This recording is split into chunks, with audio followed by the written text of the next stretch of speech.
السلام عليكم ورحمة الله.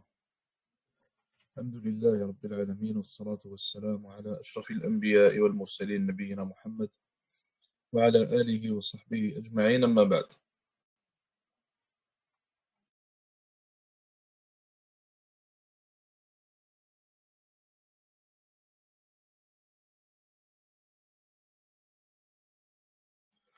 On commence Inch'Allah. Donc on va entamer avec la sira pour cette semaine. Pour le faire, Inch'Allah Ta'ala, on va voir quand est-ce qu'on va le finir. Probablement on va fixer une journée durant la semaine prochaine et on essaiera de le finir d'ici là, Inch'Allah. Donc pour la sira, on va prendre ce poème-là. Donc en français, il s'appelle La poésie au son vert du meilleur homme qui a foulé la terre. En arabe, ça s'appelle Rujuz al-Mi'iyya fi dhikri hali ashraf al-bariyya. C'est un poème qui a été écrit par Ibn Abil Izz al-Hanafi, rahmatullah alayh. Donc le même savant qui explique al-Tahawiyya, l'aqid al-Tahawiyya dans l'explication qu'on est en train de prendre. Et certains ont débattu en fait si ce livre vient vraiment de lui ou s'il vient d'autrui, mais comme le dit Cheikh Mutlaq al-Jasir, nous ce qui nous importe en réalité, c'est que ce livre-là, ou plutôt ce poème-là, est très très bon et qu'il résume d'une très belle manière la sira du prophète alayhi salatu wassalam. Donc qu'Allah Azza wa Jal récompense celui qui a écrit ce poème et qu'Allah Azza wa Jal récompense tous les savants, donc du premier jusqu'au dernier, et qu'Allah Azza wa Jal leur accorde sa miséricorde ainsi qu'à tous les musulmans. Donc on commence Inch'Allah. Ce qu'on va essayer d'éviter un peu, on va dire, ce sont les razawat, les conquêtes, car il y aura peut-être beaucoup de détails à citer là-dessus. Pour ce qui est de certaines conquêtes, et ça pourrait être un peu mélangeant. Donc si on cite les conquêtes, en réalité, ça ne sera plus trop un résumé, mais plutôt on va devoir tout détailler. On va en parler très rapidement peut-être, ou alors des fois on va se limiter à citer le nom de la conquête comme il va le faire ici, donc sans rentrer dans les détails. Et on verra Inch'Allah Ta'ala comment ça se passe, qu'Allah Azza wa Jal nous facilite cela et nous accorde la sincérité dans tout ce qu'on fait, et qu'Allah Azza wa Jal accepte de nous nos actions. Donc, il commence par Bismillah ar-Rahman ar-Rahim. Premier vers, il dit ici, louange à Allah, le puissant créateur, que ses éloges soient sur l'élu serviteur. Voici donc exposé la vie du messager en une poésie au thème résumé. Donc, cette poésie qui est la sienne, elle est de 100 vers. Et il y a une autre poésie, donc, de l'Iraqi, donc, dans la Sira, qui s'appelle Al-Fiyat al-Iraqi fi Sira. Donc, la poésie aux 1000 vers de l'Iraqi dans la Sira. Et quand on dit à propos d'une poésie, quand on appelle une poésie en arabe mi'iyya, comme pour celle-ci, alors ça veut dire qu'elle est composée de mi'at vers, donc mi'iyya, mi'a, ça vient du mot mi'a. Ça veut dire qu'elle est composée de 100 vers. Lorsqu'on appelle une poésie en arabe elfiyya, ça veut dire qu'elle est composée de elf vers. Donc ça vient du mot elf, elfiyya, qui veut dire 1000 vers. Donc celle-là, elle est composée de 100 vers dans la sira, et l'autre, elle est beaucoup plus grande, donc elle est 10 fois plus grande, elle est composée de 1000 vers dans la sira. Pour ça qu'on appelle Al-Fiyat al-Iraqi fi sira. Donc il continue en disant, sa naissance fut au 10e jour brillant du mois Rabi' premier, l'année de l'éléphant.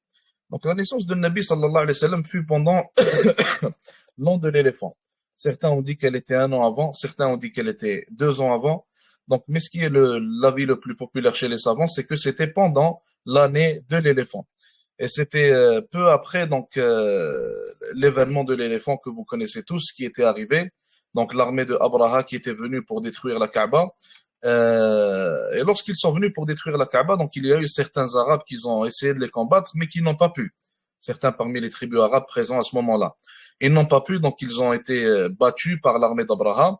Et le restant, en fait, des Arabes, ils sont restés dans leur maison et ils ont craint. Donc l'armée d'Abraha, ils avaient peur à ce moment-là, ils ne savaient pas ce qui allait se passer. Donc Allah Azza wa Jalla, à ce moment-là, lui-même, il a défendu sa maison, il a défendu donc le Bayt al-Haram, qui est Mecca, le Kaaba, et lui-même, il a envoyé At-Tayr al-Ababil. Donc il nous en parle dans le Coran. At-Tayr al-Ababil, qu'est-ce que c'est? Ce sont des oiseaux qui sont venus et qui ont jeté des roches, comme l'ont expliqué certains savants, donc sur Abraha, sur son armée, et ils les ont complètement donc détruits par après. Ça, c'est pour ce qui était de l'événement de l'éléphant. Et il faut savoir qu'auparavant, les Arabes, ils n'avaient pas de calendrier. Les Arabes, avant, ils n'avaient pas de calendrier sur lequel se baser. Donc, ce qu'ils faisaient, en fait, c'est qu'ils essayaient de lier leur vie et ils essayaient de lier, en fait, les dates des choses qui se passaient dans leur vie aux grands événements qui leur arrivaient. Comme مثلا cet événement-là, l'événement de Am el-Fil qu'on appelle en arabe, l'année de l'éléphant, lorsque Abraha et son armée remplie d'éléphants sont venus pour essayer de détruire la Kaaba. Donc ils n'ont pas pu. Et l'une des choses populaires desquelles on se rappelle donc de cette histoire-là, c'est qu'il y a une personne qui a dit à Abraha, donc Lil-Bayti Rabbun Yahmih. Il aurait dit à Abraha, donc cet arabe-là, il faisait partie des arabes, il aurait dit à Abraha, la maison, elle a un seigneur qui la défend. La maison, elle a un seigneur qui la défend. Maintenant, je vous pose une question à propos de cette parole. Est-ce que cette parole, elle est complètement vraie, ou alors complètement fausse, ou alors est-ce qu'elle est entre les deux, il y a une explication à donner? Et si vous me répondez par une réponse, dites-moi pourquoi. Donc, quelle est, premièrement, la validité de cette parole, ou son niveau de validité, et puis pourquoi?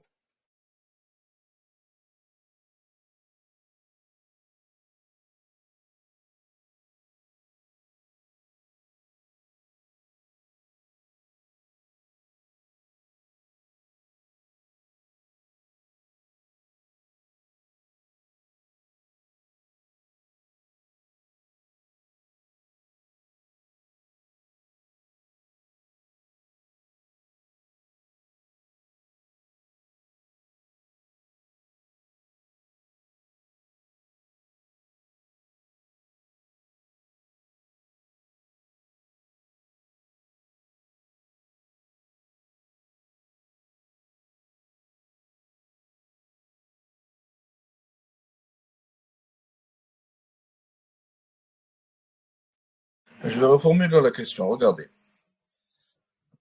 Est-ce qu'on peut toujours utiliser cette parole, dire que la maison, elle a un seigneur qui la défend, que la religion, elle a un seigneur qui la défend, donc que les interdits d'Allah Azza wa Jal, c'est lui qui va les défendre, etc. C'est lui qui en prend soin.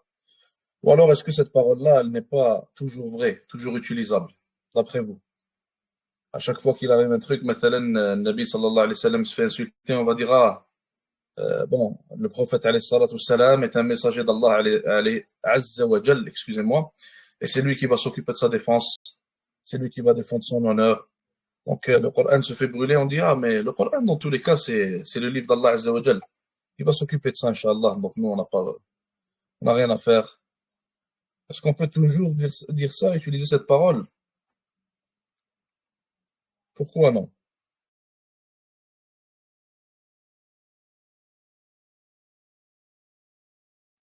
Voilà, c'est exactement ça que je voulais que vous dites. Donc, il faut savoir que toi, en tant que musulman, tu as des responsabilités. Certes, des fois, vient un moment où tu n'as plus aucune possibilité, tu n'as plus aucune cause à faire. Comme dans le cas de l'année de l'éléphant. Dans le cas de l'année de l'éléphant, les Arabes, ils pouvaient rien faire à ce moment-là. Ils peuvent rien faire. Donc, même ils se formaient tous une armée, ils essayaient de défendre donc, la maison d'Allah, ça servira en quelque sorte à rien. Ils sont incomparables à l'armée de Abraha, en quelque sorte. Donc, à ce moment-là, ils ont préféré ne rien faire car ils n'avaient aucune possibilité à ce moment-là. Donc, lorsqu'il n'y a aucune possibilité, lorsque les choses sortent en réalité de ton terrain de possibilité en quelque sorte, lorsque les causes que tu peux faire, tu les as toutes faites et tu ne peux plus faire aucune autre cause, à ce moment-là, tu peux dire que le reste est à Allah Azza wa Jalla, moi je peux rien faire de plus. À ce moment-là, tu peux dire ça. Et en même temps, lorsque tu dis ça, tu travailles à améliorer ton état et tu travailles à avoir plus de possibilités. Donc, tu travailles vers cela et tu fais des efforts vers cela. Tu ne restes pas assis. Mais ce qui est erroné et qu'on utilise aujourd'hui beaucoup en tant que musulmans, c'est le fait d'utiliser cette parole à tout va. Donc, à tout moment, on va se dire, à chaque fois qu'il arrive quelque chose, à chaque fois qu'il arrive quelque chose, maintenant, des fois, j'ai entendu certains frères dire qu'il ne faut pas aller faire da'wah dans la rue, c'est dangereux. Et ils disent par après, donc pour se rassurer intérieurement, qu'est-ce qu'ils se disent? Ils se disent, oui, mais dans tous les cas, l'islam, c'est la religion d'Allah, c'est lui qui va s'occuper de la propager. Et toi, tu as quoi à faire là-dessus? Et si Allah Azza wa Jal s'occuperait de propager sa religion sans quoi tu ne fasses rien, pourquoi est-ce que le Nabi sallallahu alayhi wa sallam, il a tout fait et il a souffert et il a été testé par toutes les sortes de tests pour propager cette religion? Pourquoi est-ce que les Sahaba radiallahu anhum, certains se sont fait déchirer, torturer, tuer, tout ça pour propager cette religion? Et toi, tu veux t'asseoir, boire ton Coca-Cola et tu veux nous dire Allah Azza wa Jal va la propager pour nous. Donc ça, c'est soit une très grande malcompréhension, soit une manière en fait de cacher son hypocrisie et son envie de ne rien faire pour la religion d'Allah Azza wa Jal. Donc cette parole-là, elle est vraie à très peu de moments et dans des situations très très étroites et spécifiques. Mais sinon, la plupart du temps, cette parole, elle n'est pas à être utilisée. Elle n'a pas à être utilisée, on ne doit pas l'utiliser, elle est fausse dans la plupart des moments. Donc, Allah Azza wa Jal, il a fait en sorte qu'on soit dans cette dunya pour être testé. Et fait partie du plus grand test le fait de donner victoire à la religion d'Allah Azza wa Jal, de la défendre, de faire ta part, de faire ce que tu peux faire, etc. Donc, tu vas pas aller t'asseoir et tu vas te dire, oui, j'ai un voisin qui n'est pas musulman, mais Inch'Allah, Allah va le guider. Et toi, tu ne fais rien, tu lui parles jamais d'islam, tu lui montres jamais le bon comportement du musulman, tu ne lui as jamais donné un livre sur l'islam.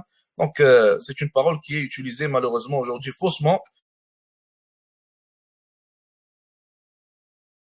Donc, elle est utilisée faussement aujourd'hui pour s'innocenter en quelque sorte de ses responsabilités et pour se déresponsabiliser et n'avoir rien à faire.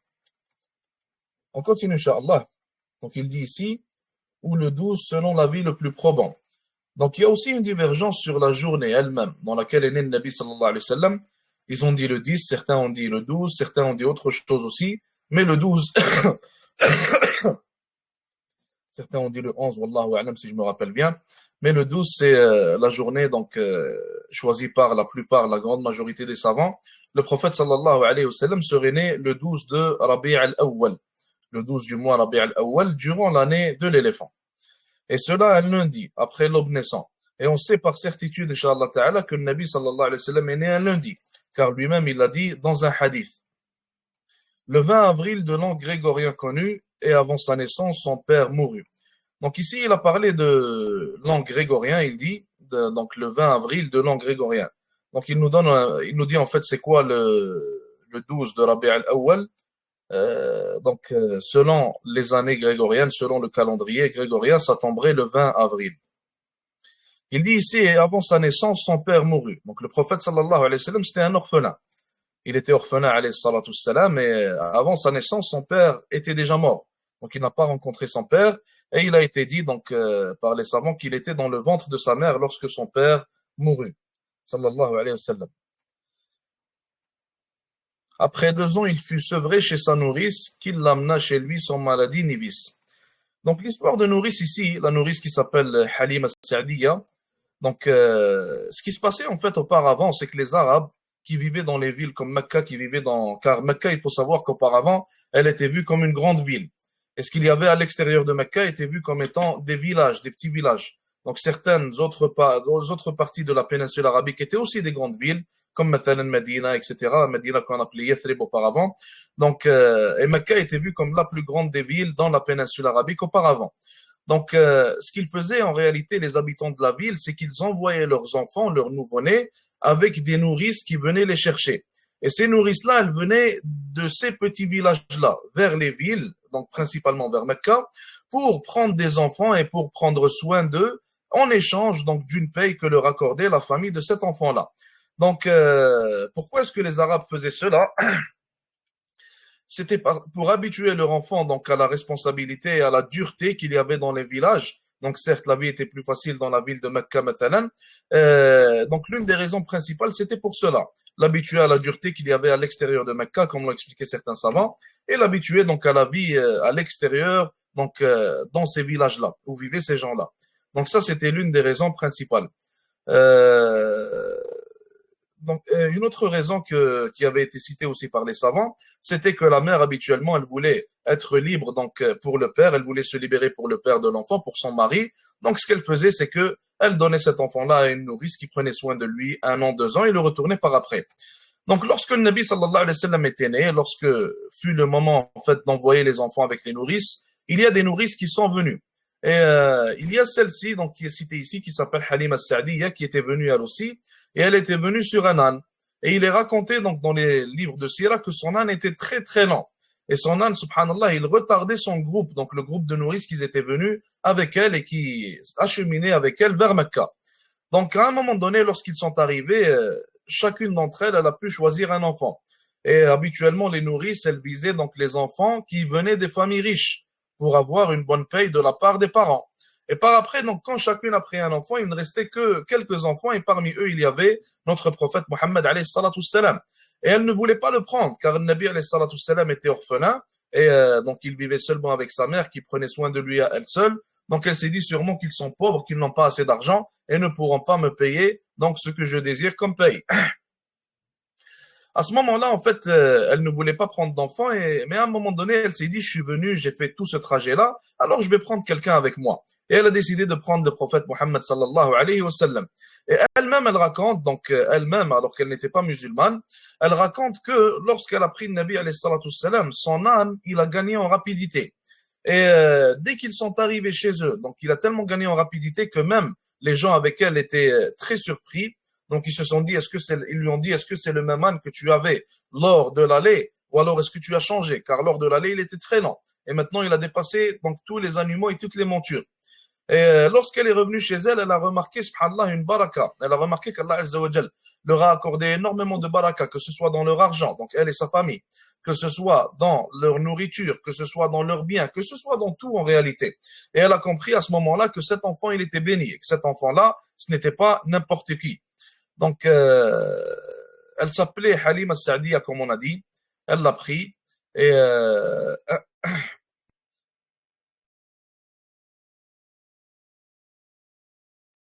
donc, par après, lorsque le moment fut venu, comme il le dit ici, lorsque le moment fut venu pour qu'elle retourne, Mohammed sallallahu alayhi wa sallam, à sa mère, elle est revenue, et elle est allée voir sa mère et elle l'a supplié de lui laisser son fils encore quelque temps.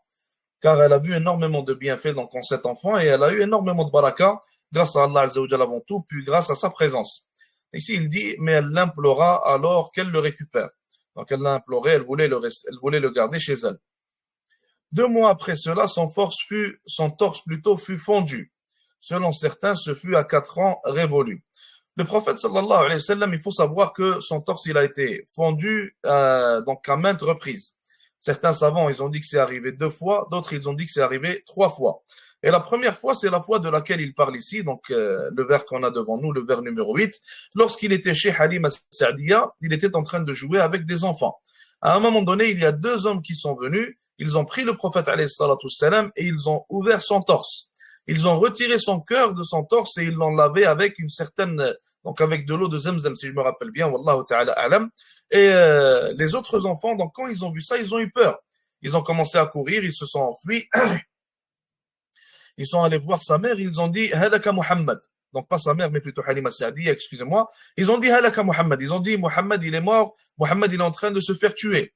Donc elle a eu peur, elle et son mari, ils ont eu peur, ils sont sortis en courant, ils ont regardé ce qui se passe et ils ont vu le prophète alayhi salatu salam, mais il allait bien, sallallahu alayhi wa sallam.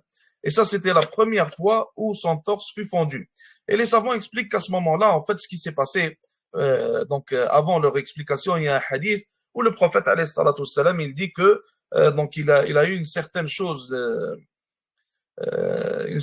substance en quelque sorte noire que tout le monde a dans son cœur, qui lui a été retirée.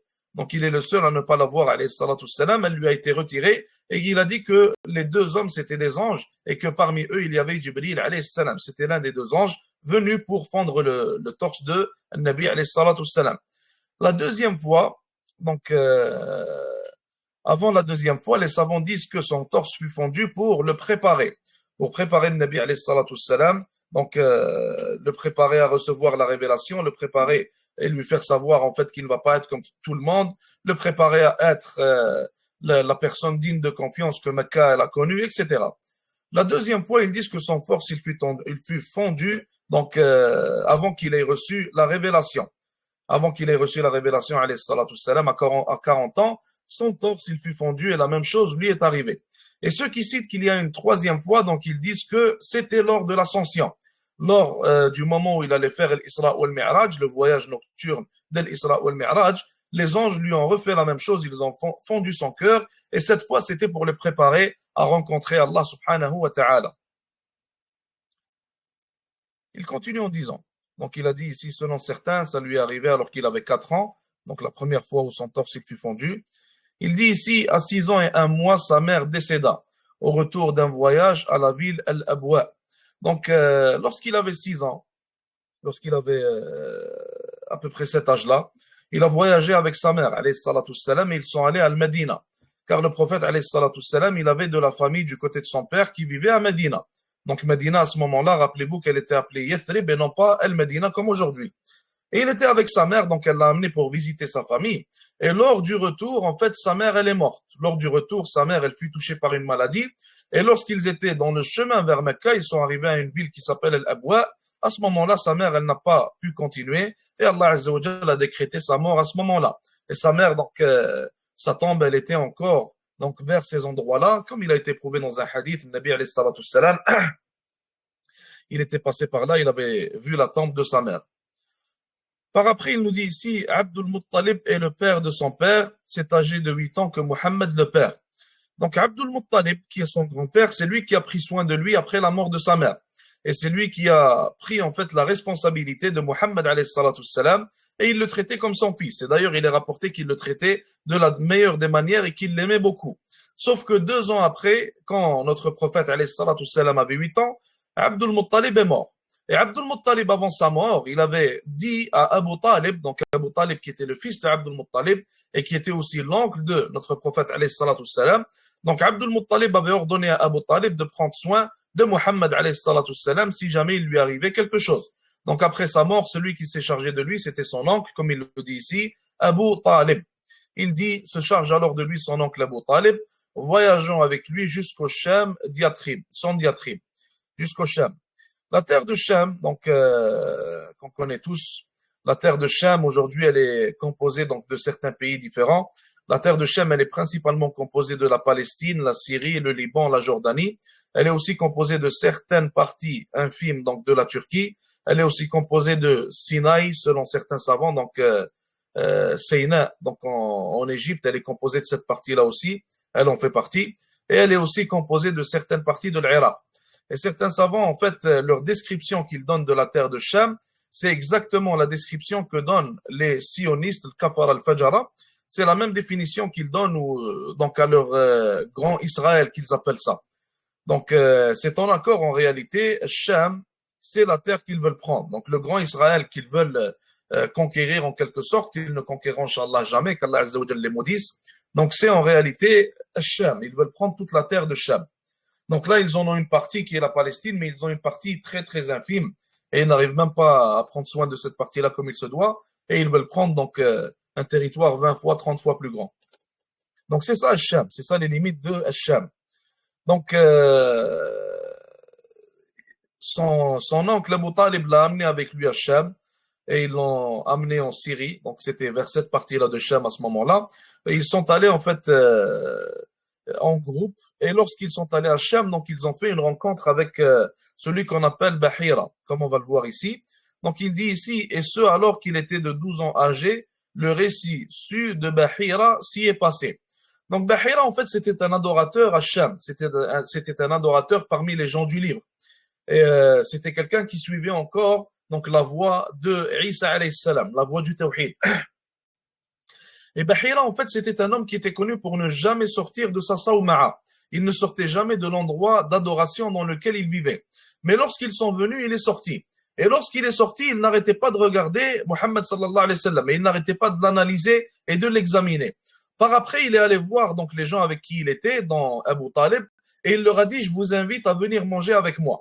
Ils ont accepté, mais ils ont trouvé ça un peu bizarre car ils n'invitaient jamais personne. Et ils ne sortaient d'ailleurs jamais. À chaque fois qu'il venait à Shem, il savait qu'il y avait un adorateur à cet endroit, mais l'adorateur ne sortait jamais. Donc ils ont accepté, ils se sont dit OK. Lorsqu'ils sont allés pour manger, ils ont laissé notre prophète Mohammed alayhi salatu wassalam devant les montures, car il était le plus jeune. Ils lui ont dit surveille les montures, on va manger et on va revenir. Quand ils sont rentrés, donc Bahira, il attendait Mohammed alayhi salatu wassalam, il a regardé mais il l'a pas trouvé. Il leur a dit il est où donc l'individu qui manque de votre groupe? Ils ont dit il manque personne, on est tous ici. Il leur a dit non, il manque l'enfant. Ils lui ont dit oui, mais l'enfant il est jeune, il est en train de surveiller les montures, sinon les adultes, on est tous là. Il leur a dit appelez-moi l'enfant. Et ils l'ont appelé, il est venu. Donc il était en train de l'analyser lorsqu'il est venu, il était en train de le regarder, il était en train de chercher quelque chose. Et par après, subhanallah, il leur a dit, c'est exactement, donc en parlant de Mohammed alayhi salatu salam, il leur a dit, c'est exactement la description qu'on a dans nos livres parlant du prophète donc qui allait apparaître dans la terre des Arabes, alayhi salatu salam. Par après, il leur a dit, donc il a dit, qui est le plus proche d'entre vous de lui? Abu Talib, il a dit, c'est moi, je suis son oncle. Il lui a dit, je te conseille de reprendre donc ton neveu et d'aller l'amener donc dans la péninsule arabique, de le remettre chez lui et de ne pas rester avec lui ici à Cham. Il lui a dit, car je crains que les Juifs ne lui fassent du mal. Et donc, lorsqu'ils ont entendu ça, ils l'ont réamené donc à la péninsule arabique et ils ne l'ont pas laissé rester à Cham, alayhi salatu wassalam. Et certes, donc le prophète, alayhi salatu wassalam, comme vous le savez, il est décrit donc dans la Bible, il est décrit dans l'Ancien et le Nouveau Testament, même ceux qu'on a jusqu'à maintenant, il est décrit dedans. Donc, parfois la description elle est subtile, parfois la description elle parle de l'endroit, parfois elle parle d'un individu. Donc, si vous faites une petite recherche, maintenant sur Google ou quoi, vous allez trouver beaucoup de versets donc, dans leur Bible actuelle, composée de l'Ancien et Nouveau Testament, qui aura en fait, qu'ils auront plutôt mis l'emphase et qu'ils auront décrit le Nabi sallallahu alayhi wa sallam. Donc, il est dit aussi par les savants qu'auparavant, donc, dans les Bibles qu'ils avaient, ou plutôt dans leurs livres qu'ils avaient avant, donc ils étaient moins corrompus que ceux d'aujourd'hui, il y avait encore de meilleures descriptions et des descriptions plus claires qu'ils ont corrompues et qu'ils ont enlevées. Donc pour ça qu'ils reconnaissaient le Nabi alayhi salatu wassalam, et Allah azza wa jalla nous a dit ça dans le Coran. Donc il nous a dit qu'ils connaissent très bien sa description sallallahu alayhi wa sallam. Donc Bahira d'ailleurs il n'est pas le seul à l'avoir reconnu par cette description. Il y a aussi Salman al-Farisi dans l'histoire connue. Donc il savait en fait que les prophètes et les messagers ils n'acceptaient pas, premièrement, ils n'acceptaient pas l'aumône. Donc, si tu leur donnes de l'aumône, les prophètes et les messagers, ils ne la prennent pas. Si tu leur donnes de la nourriture en aumône, ils ne la mangent pas. Ils savaient que, deuxièmement, une deuxième caractéristique, c'est qu'ils acceptaient les cadeaux. Si tu lui donnes un cadeau, il va toujours l'accepter. La troisième caractéristique, ils savaient que les prophètes, ils avaient ce qu'on appelle le sceau de la prophétie. Et le sceau de la prophétie, c'est dans le dos, et c'est genre un signe, en fait, de la prophétie. C'est un signe physique qu'on peut voir. Donc, la troisième chose que Salman Farisi il a vérifié, après avoir donné de l'aumône, donc de la nourriture en aumône et de la nourriture en cadeau au prophète alayhi salatu salam, la troisième chose qu'il est allé faire, c'est qu'il a essayé de regarder le sceau de la prophétie. Mais ce n'était pas clair pour lui. Alors, le Nabi alayhi salatu salam, il l'a vu de loin et il a compris ce qu'il voulait faire. Donc, il a baissé un peu son qamis en quelque sorte pour le laisser voir le sceau de la prophétie. Donc, pour que son dos soit plus visible pour Salman Farisi. Et à ce moment-là, il l'a vu et il a compris qu'il était le prophète, donc mentionné dans leur livre. Il continue en disant,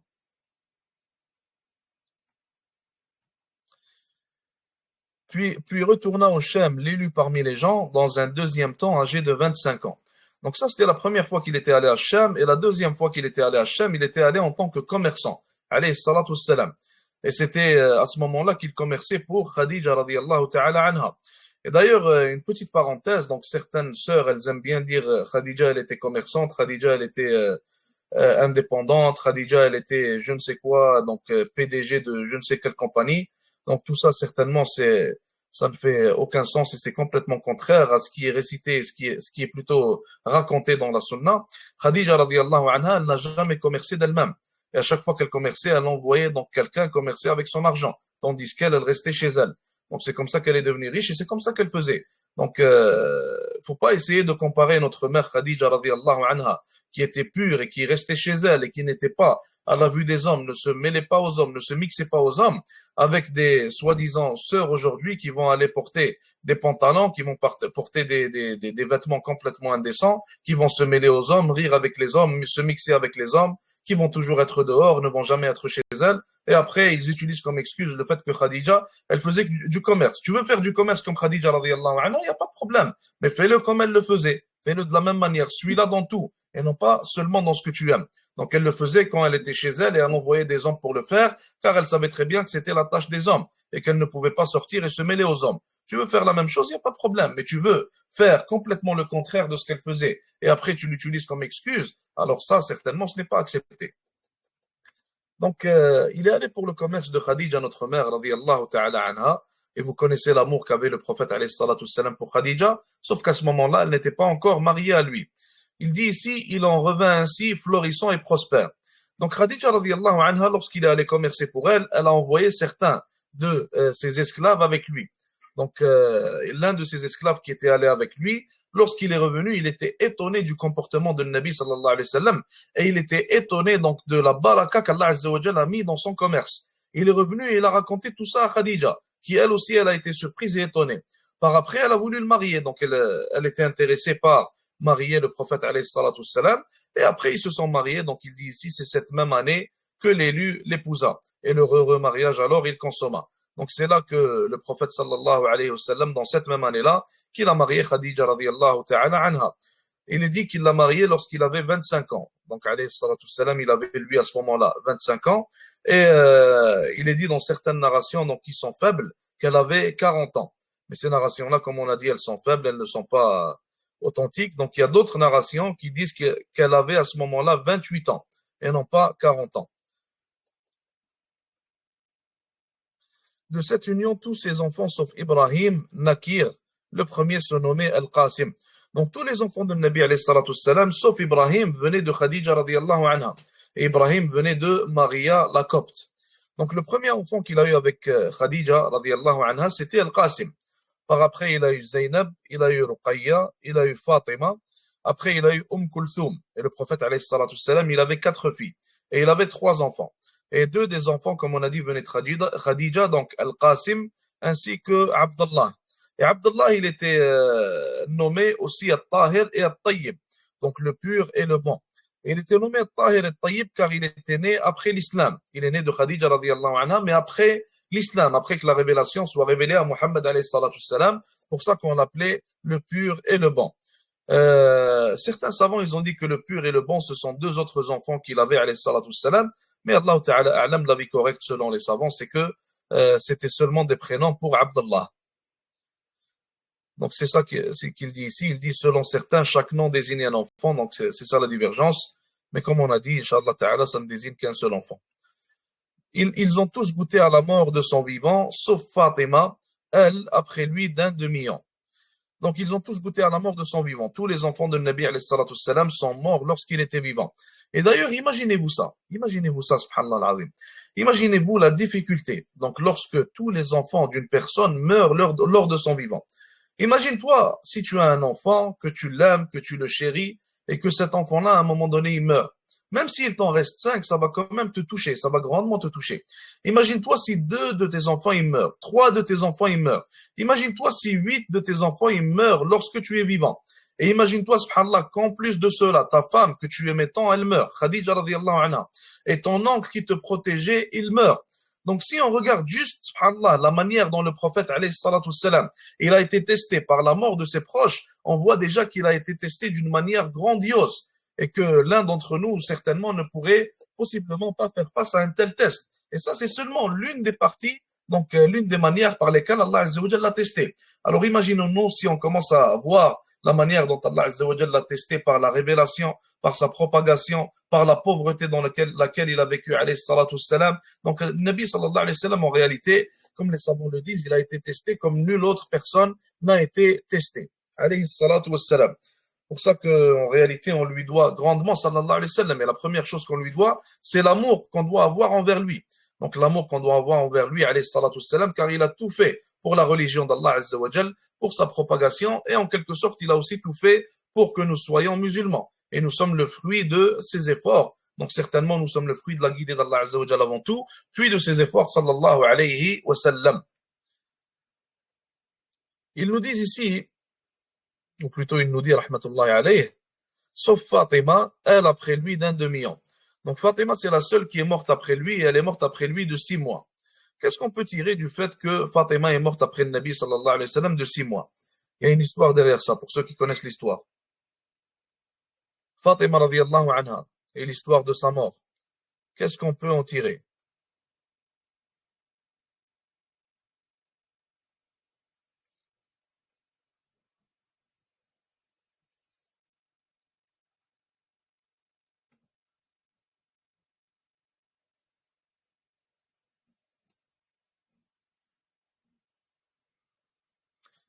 Je vous rappelle l'histoire. Rappelez-vous que le Nabi sallallahu alayhi wa sallam, avant de mourir, il a dit à Fatima radiallahu anha, tu vas être la première à me rejoindre. Qu'est-ce qu'il y a à tirer de ça? Le fait qu'elle soit la première à le rejoindre.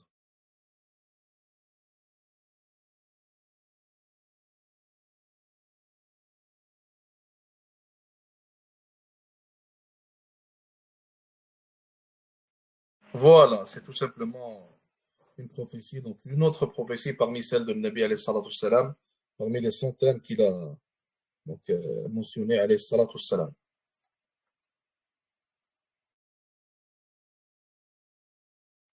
Elle est destinée au paradis, oui, ça c'est cité dans un hadith, donc elle est destinée au paradis radiyallahu anha, et elle fait partie des femmes du paradis.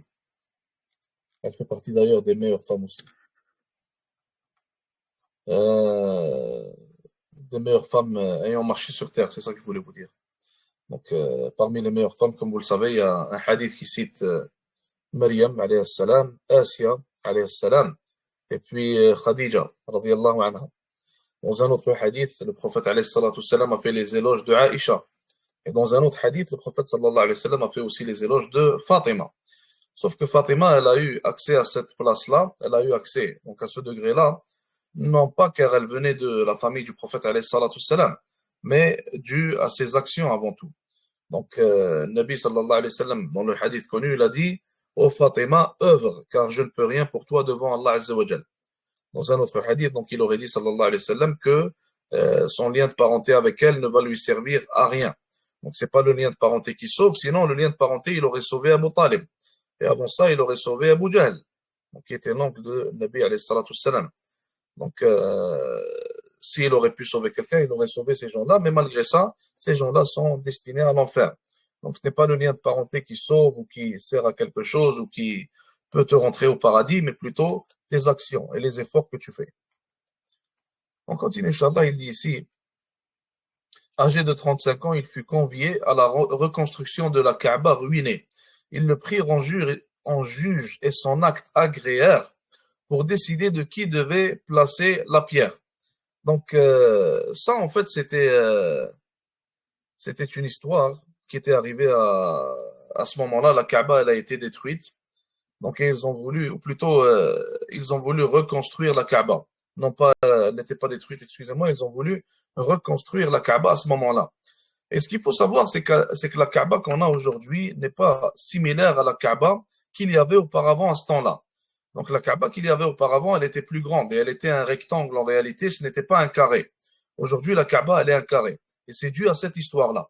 Donc en fait, ils ont voulu reconstruire la Kaaba, mais ils se sont dit, donc on va pas mettre d'argent haram pour la reconstruction de la Kaaba. Donc ils ont amassé tout l'argent halal qu'ils avaient et tout ce qu'ils ont amassé en fait n'était pas assez pour reconstruire la Kaaba comme elle l'était.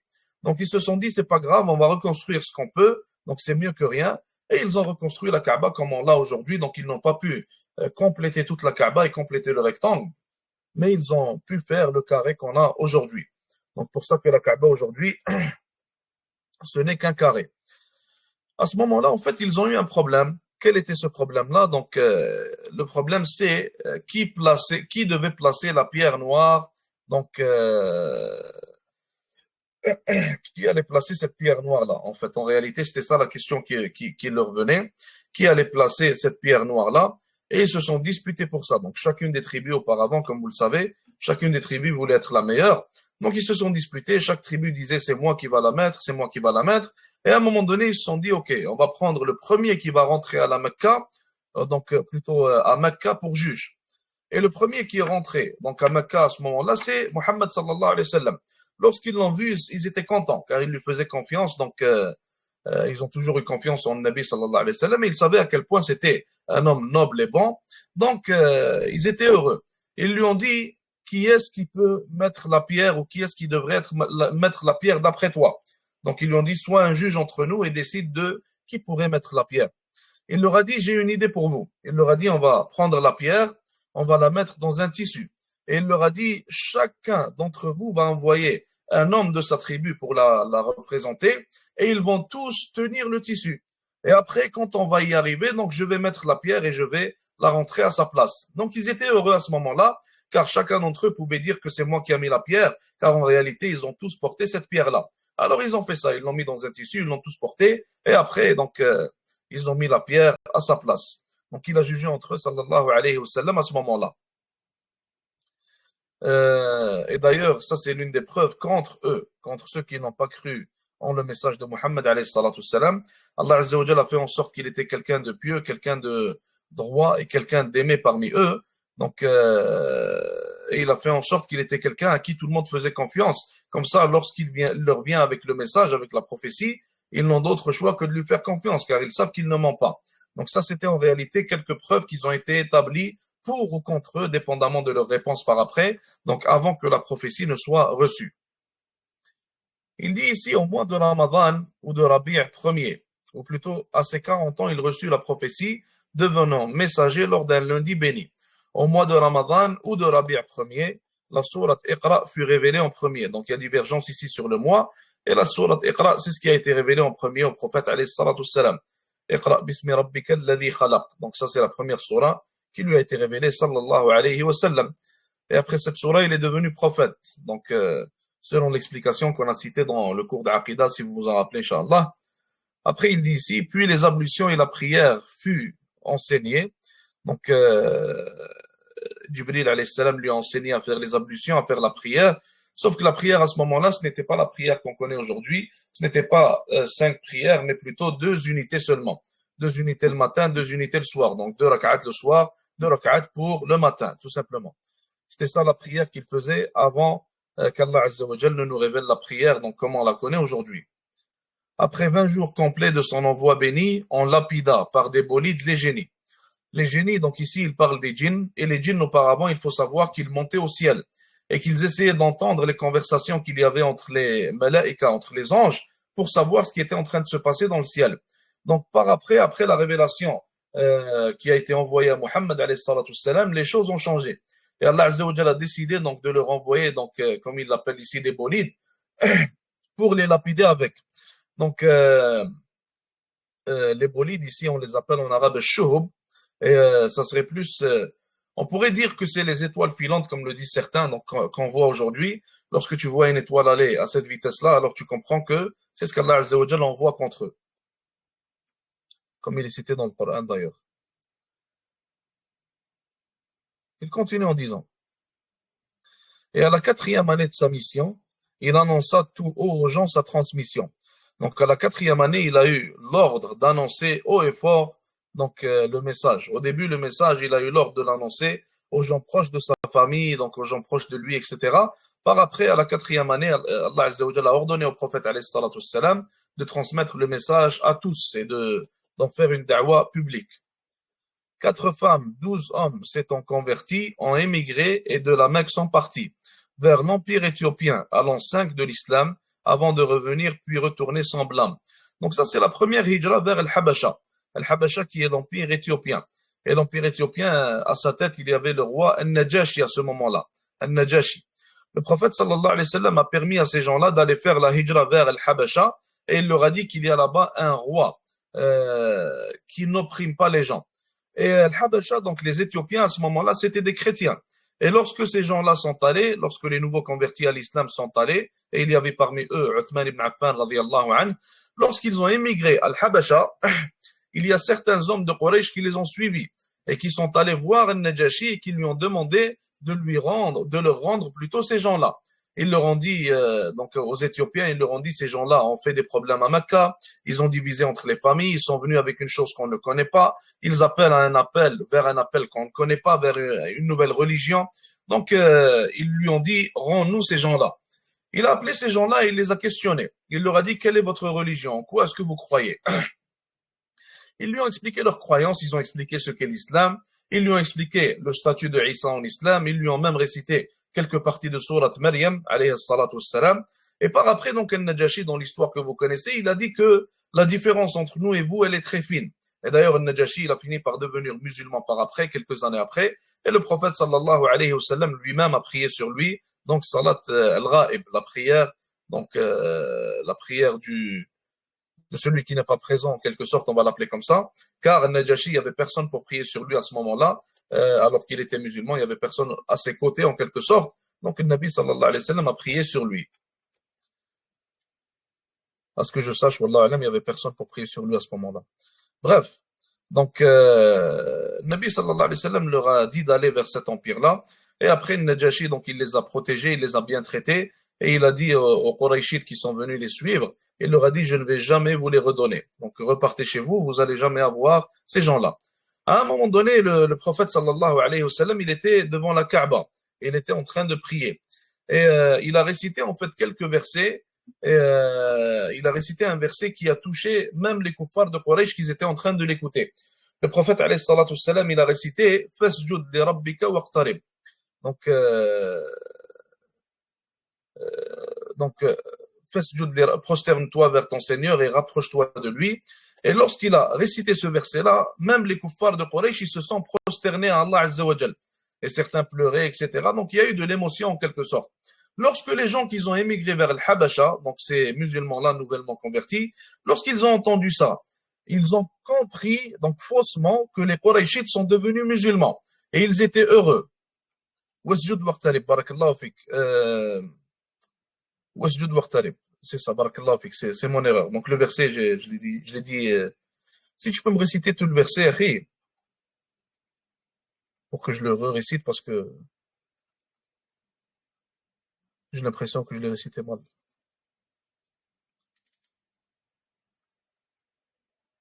Si quelqu'un s'en rappelle, Inch'Allah, il nous récite le verset, barakallahu fikum. Bref. Donc, ils ont compris que les gens de Quraysh sont devenus musulmans. Mais c'était faux, ils ont mal compris. Donc, ils étaient heureux à ce moment-là, ils étaient joyeux, ils se sont dit, on va revenir à Mecca. Et subhanallah, ils sont revenus à Mecca, ils ont trouvé que l'État là-bas était pire que ce qu'ils pensaient. Et il était pire que ce qu'ils l'ont laissé. Donc à ce moment-là, ils sont revenus une autre fois à Al-Habasha. Mais à ce moment-là, leur nombre il a augmenté car il y a des gens qui les ont rejoints. Des gens qui n'en pouvaient plus donc de l'oppression, de la torture de la part de Quraysh. Il dit ici le nombre d'hommes était de 83 pour ce groupe émigrant pour la deuxième fois, suivi avec eux d'un groupe de 18 femmes. Donc à ce moment-là, ils étaient bien plus, ils étaient une centaine de personnes au lieu d'être que 16 personnes seulement. Donc ils les ont suivis, ils sont revenus et ça c'est la hijra, la deuxième hijra vers le Habasha qu'on l'appelle, la deuxième hijra vers l'empire éthiopien.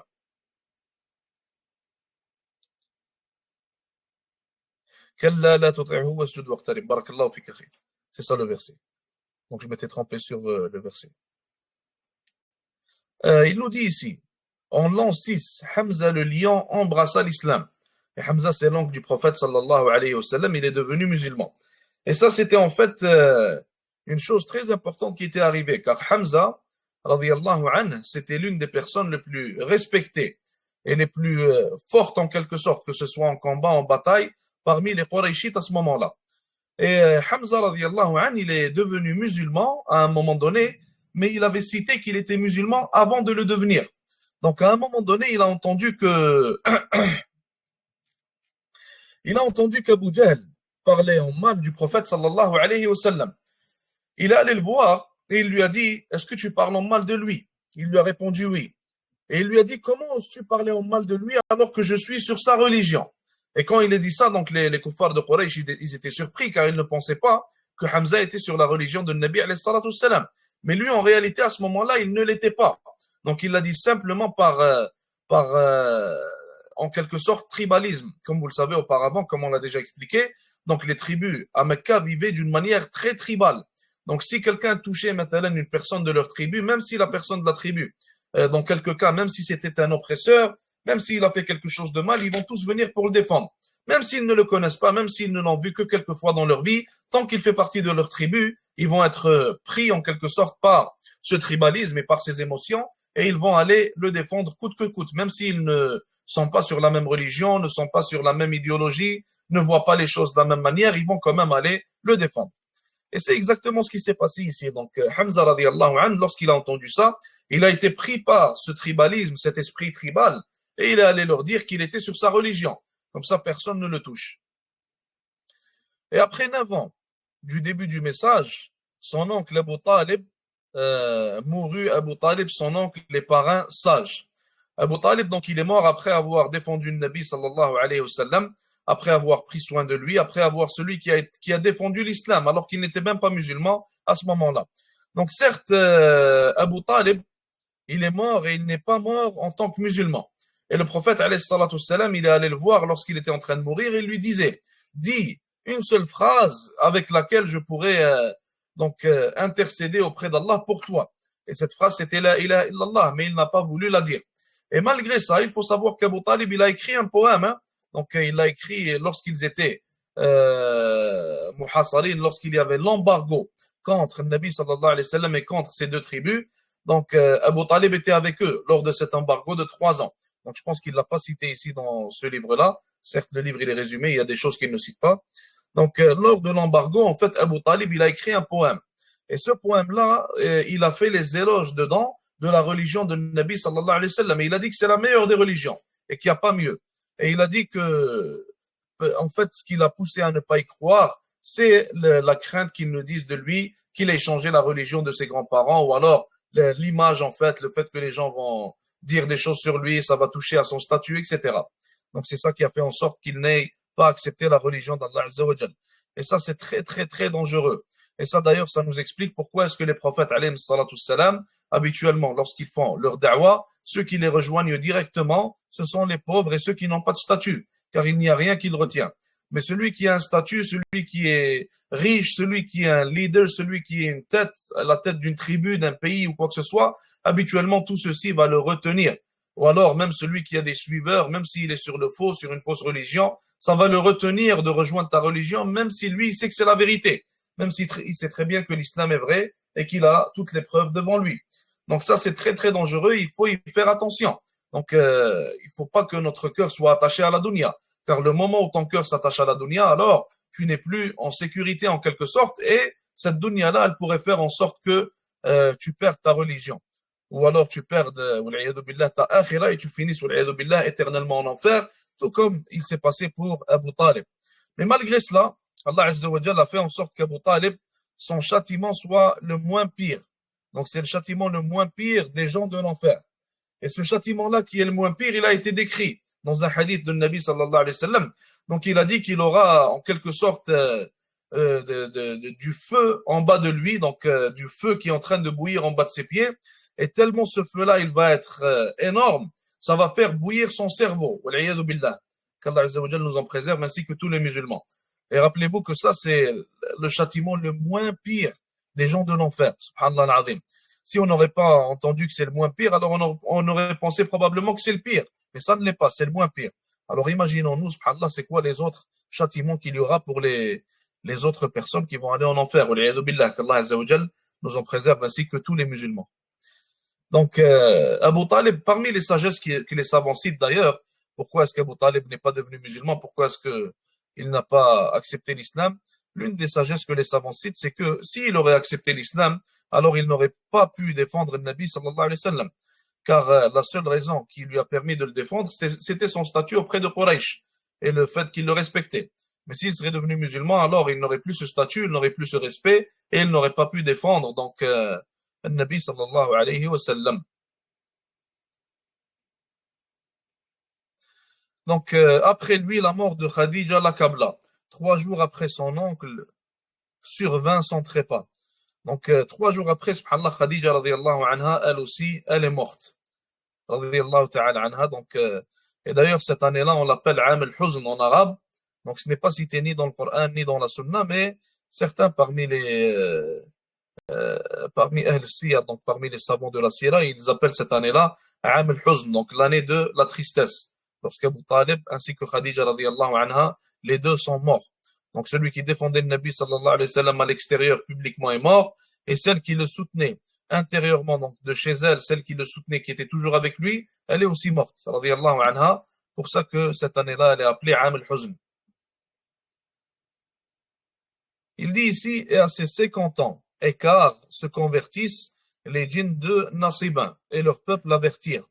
Et ça, c'est cité dans le Coran. Donc, le prophète, sallallahu alayhi wa sallam, certains djinns ont entendu donc la da'wah qu'il faisait et ils se sont convertis à la religion d'Allah Azza wa Jal. Et ils ne se sont pas limités à se convertir. Donc, après leur conversion, qu'est-ce qu'ils ont fait? Ils ont commencé à appeler les gens vers la religion d'Allah Azza wa Jal.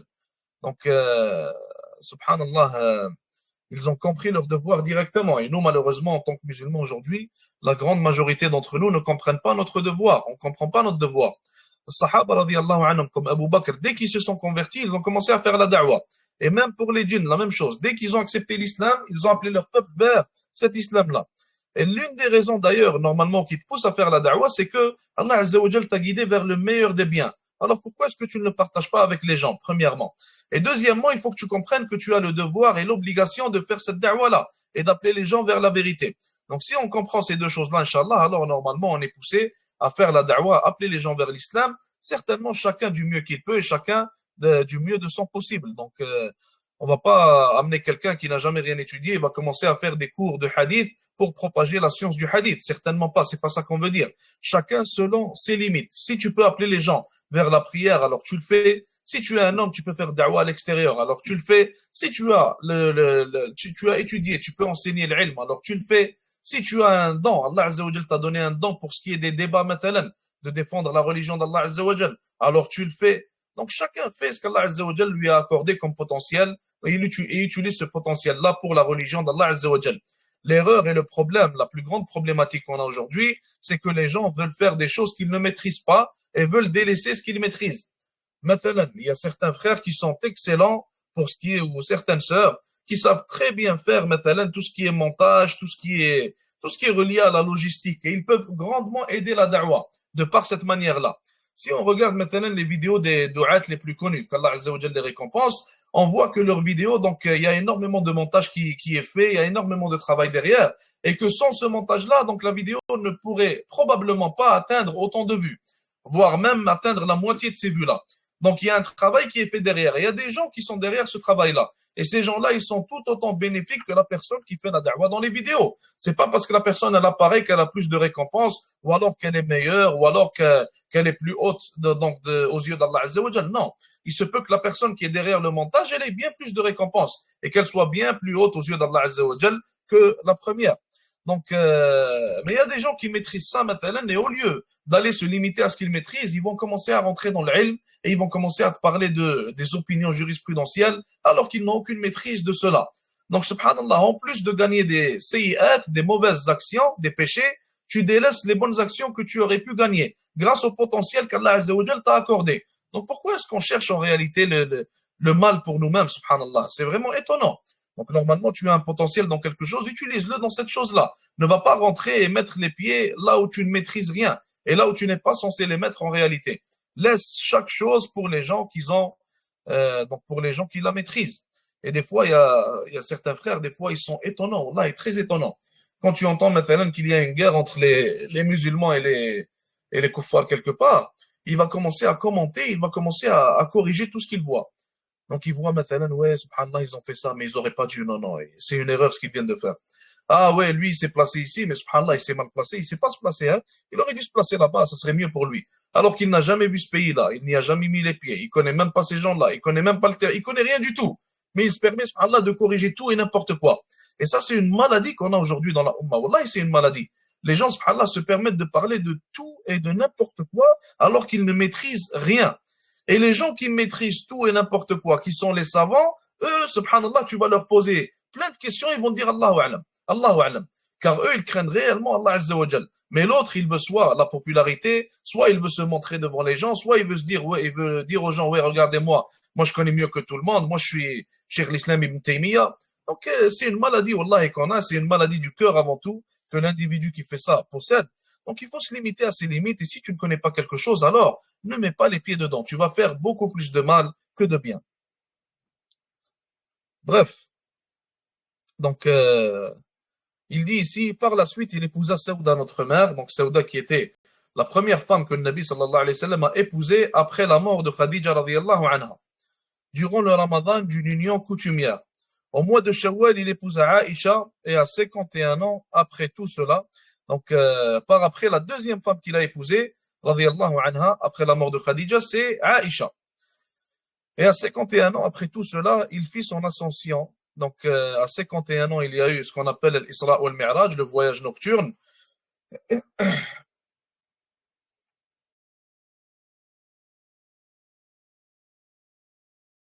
Et à 51 ans, lors de l'Isra ou le Mi'raj, Allah Azza wa Jalla a légiféré les 5 prières. Il nous dit ici, et les prières furent dictées à 5 pour 5 ans dans l'écriture. Allah Azza wa Jalla a dicté 5 prières, alors qu'au début, il en avait dicté 50. Donc au début, Allah Azza wa Jalla a ordonné au prophète alayhi salatu wassalam 50 prières.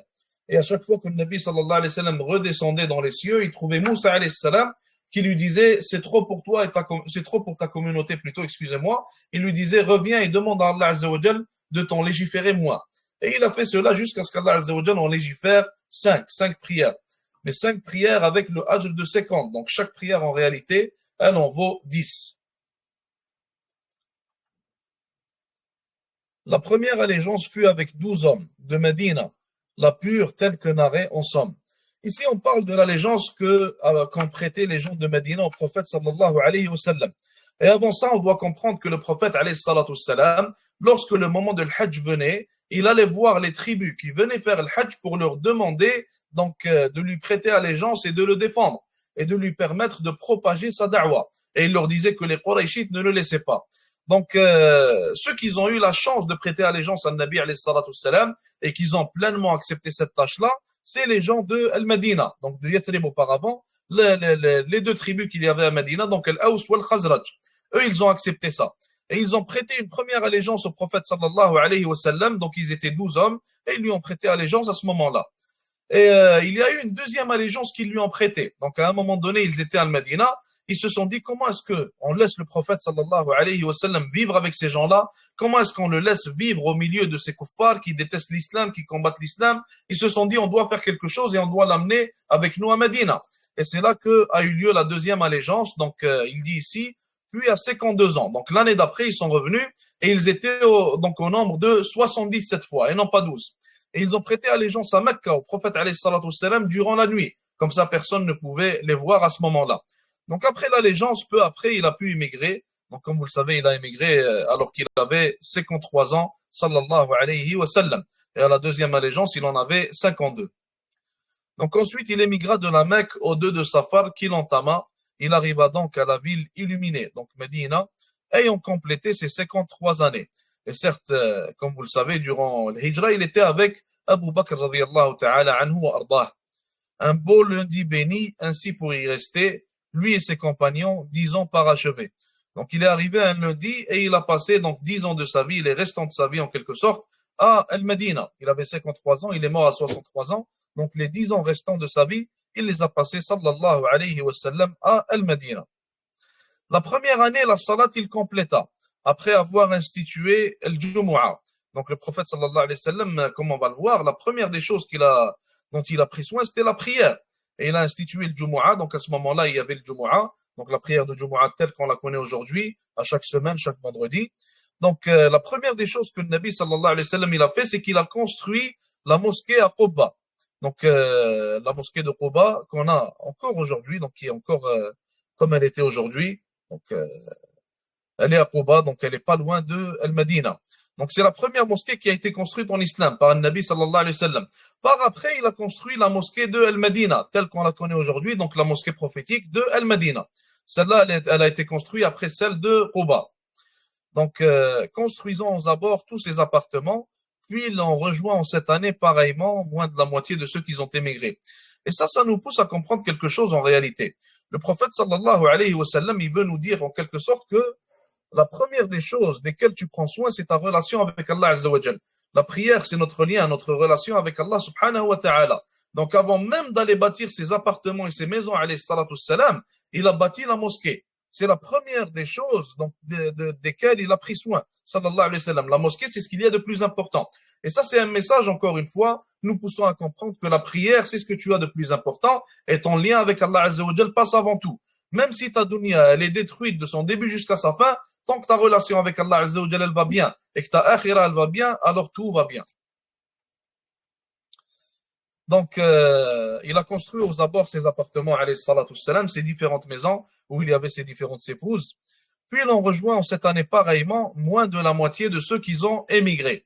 Donc, moins de la moitié de ceux qui ont émigré, où il nous parle ici de Al-Habasha, à l'Empire éthiopien. Ils l'ont rejoint par après, ils ont fait la hijra à Al-Madina, moins de la moitié, pas tous certainement.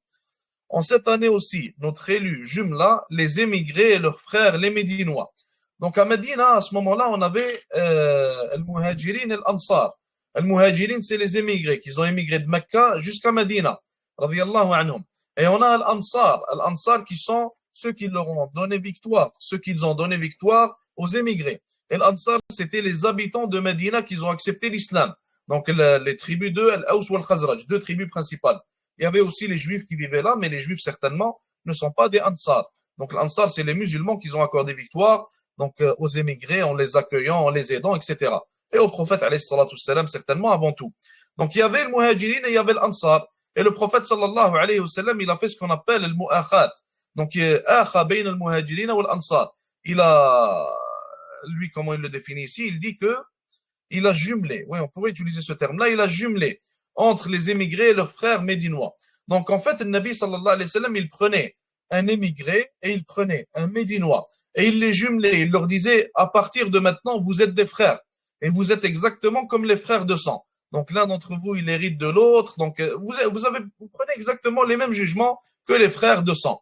Sauf qu'Allah Azza wa Jal, par après, il a abrogé cela. Donc, ils ne prennent pas les mêmes jugements que les frères de sang, mais plutôt ils sont simplement jumelés, ils sont simplement frères en Allah Azza wa Jal et ils peuvent s'entraider.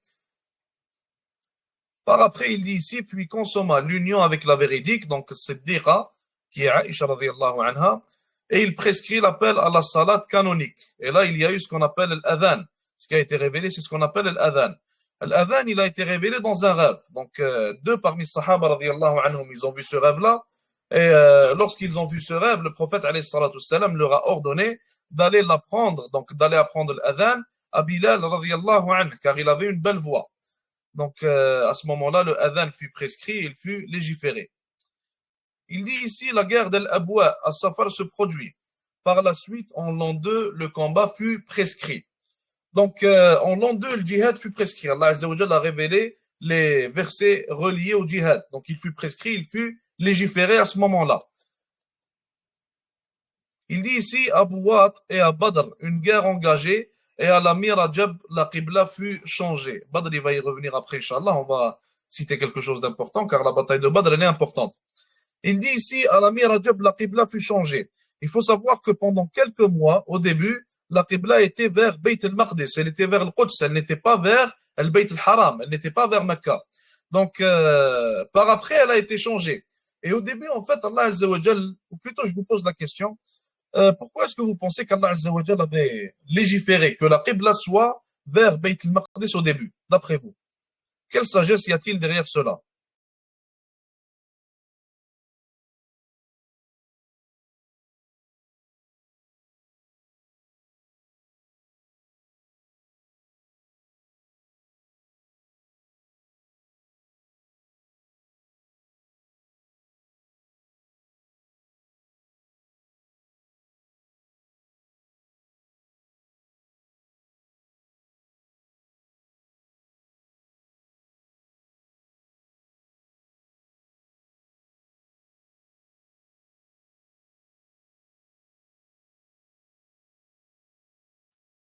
En fait, l'une des sagesses principales que citent les savants, c'est qu'à ce moment-là, l'islam, pour certains parmi les kitab, il était nouveau.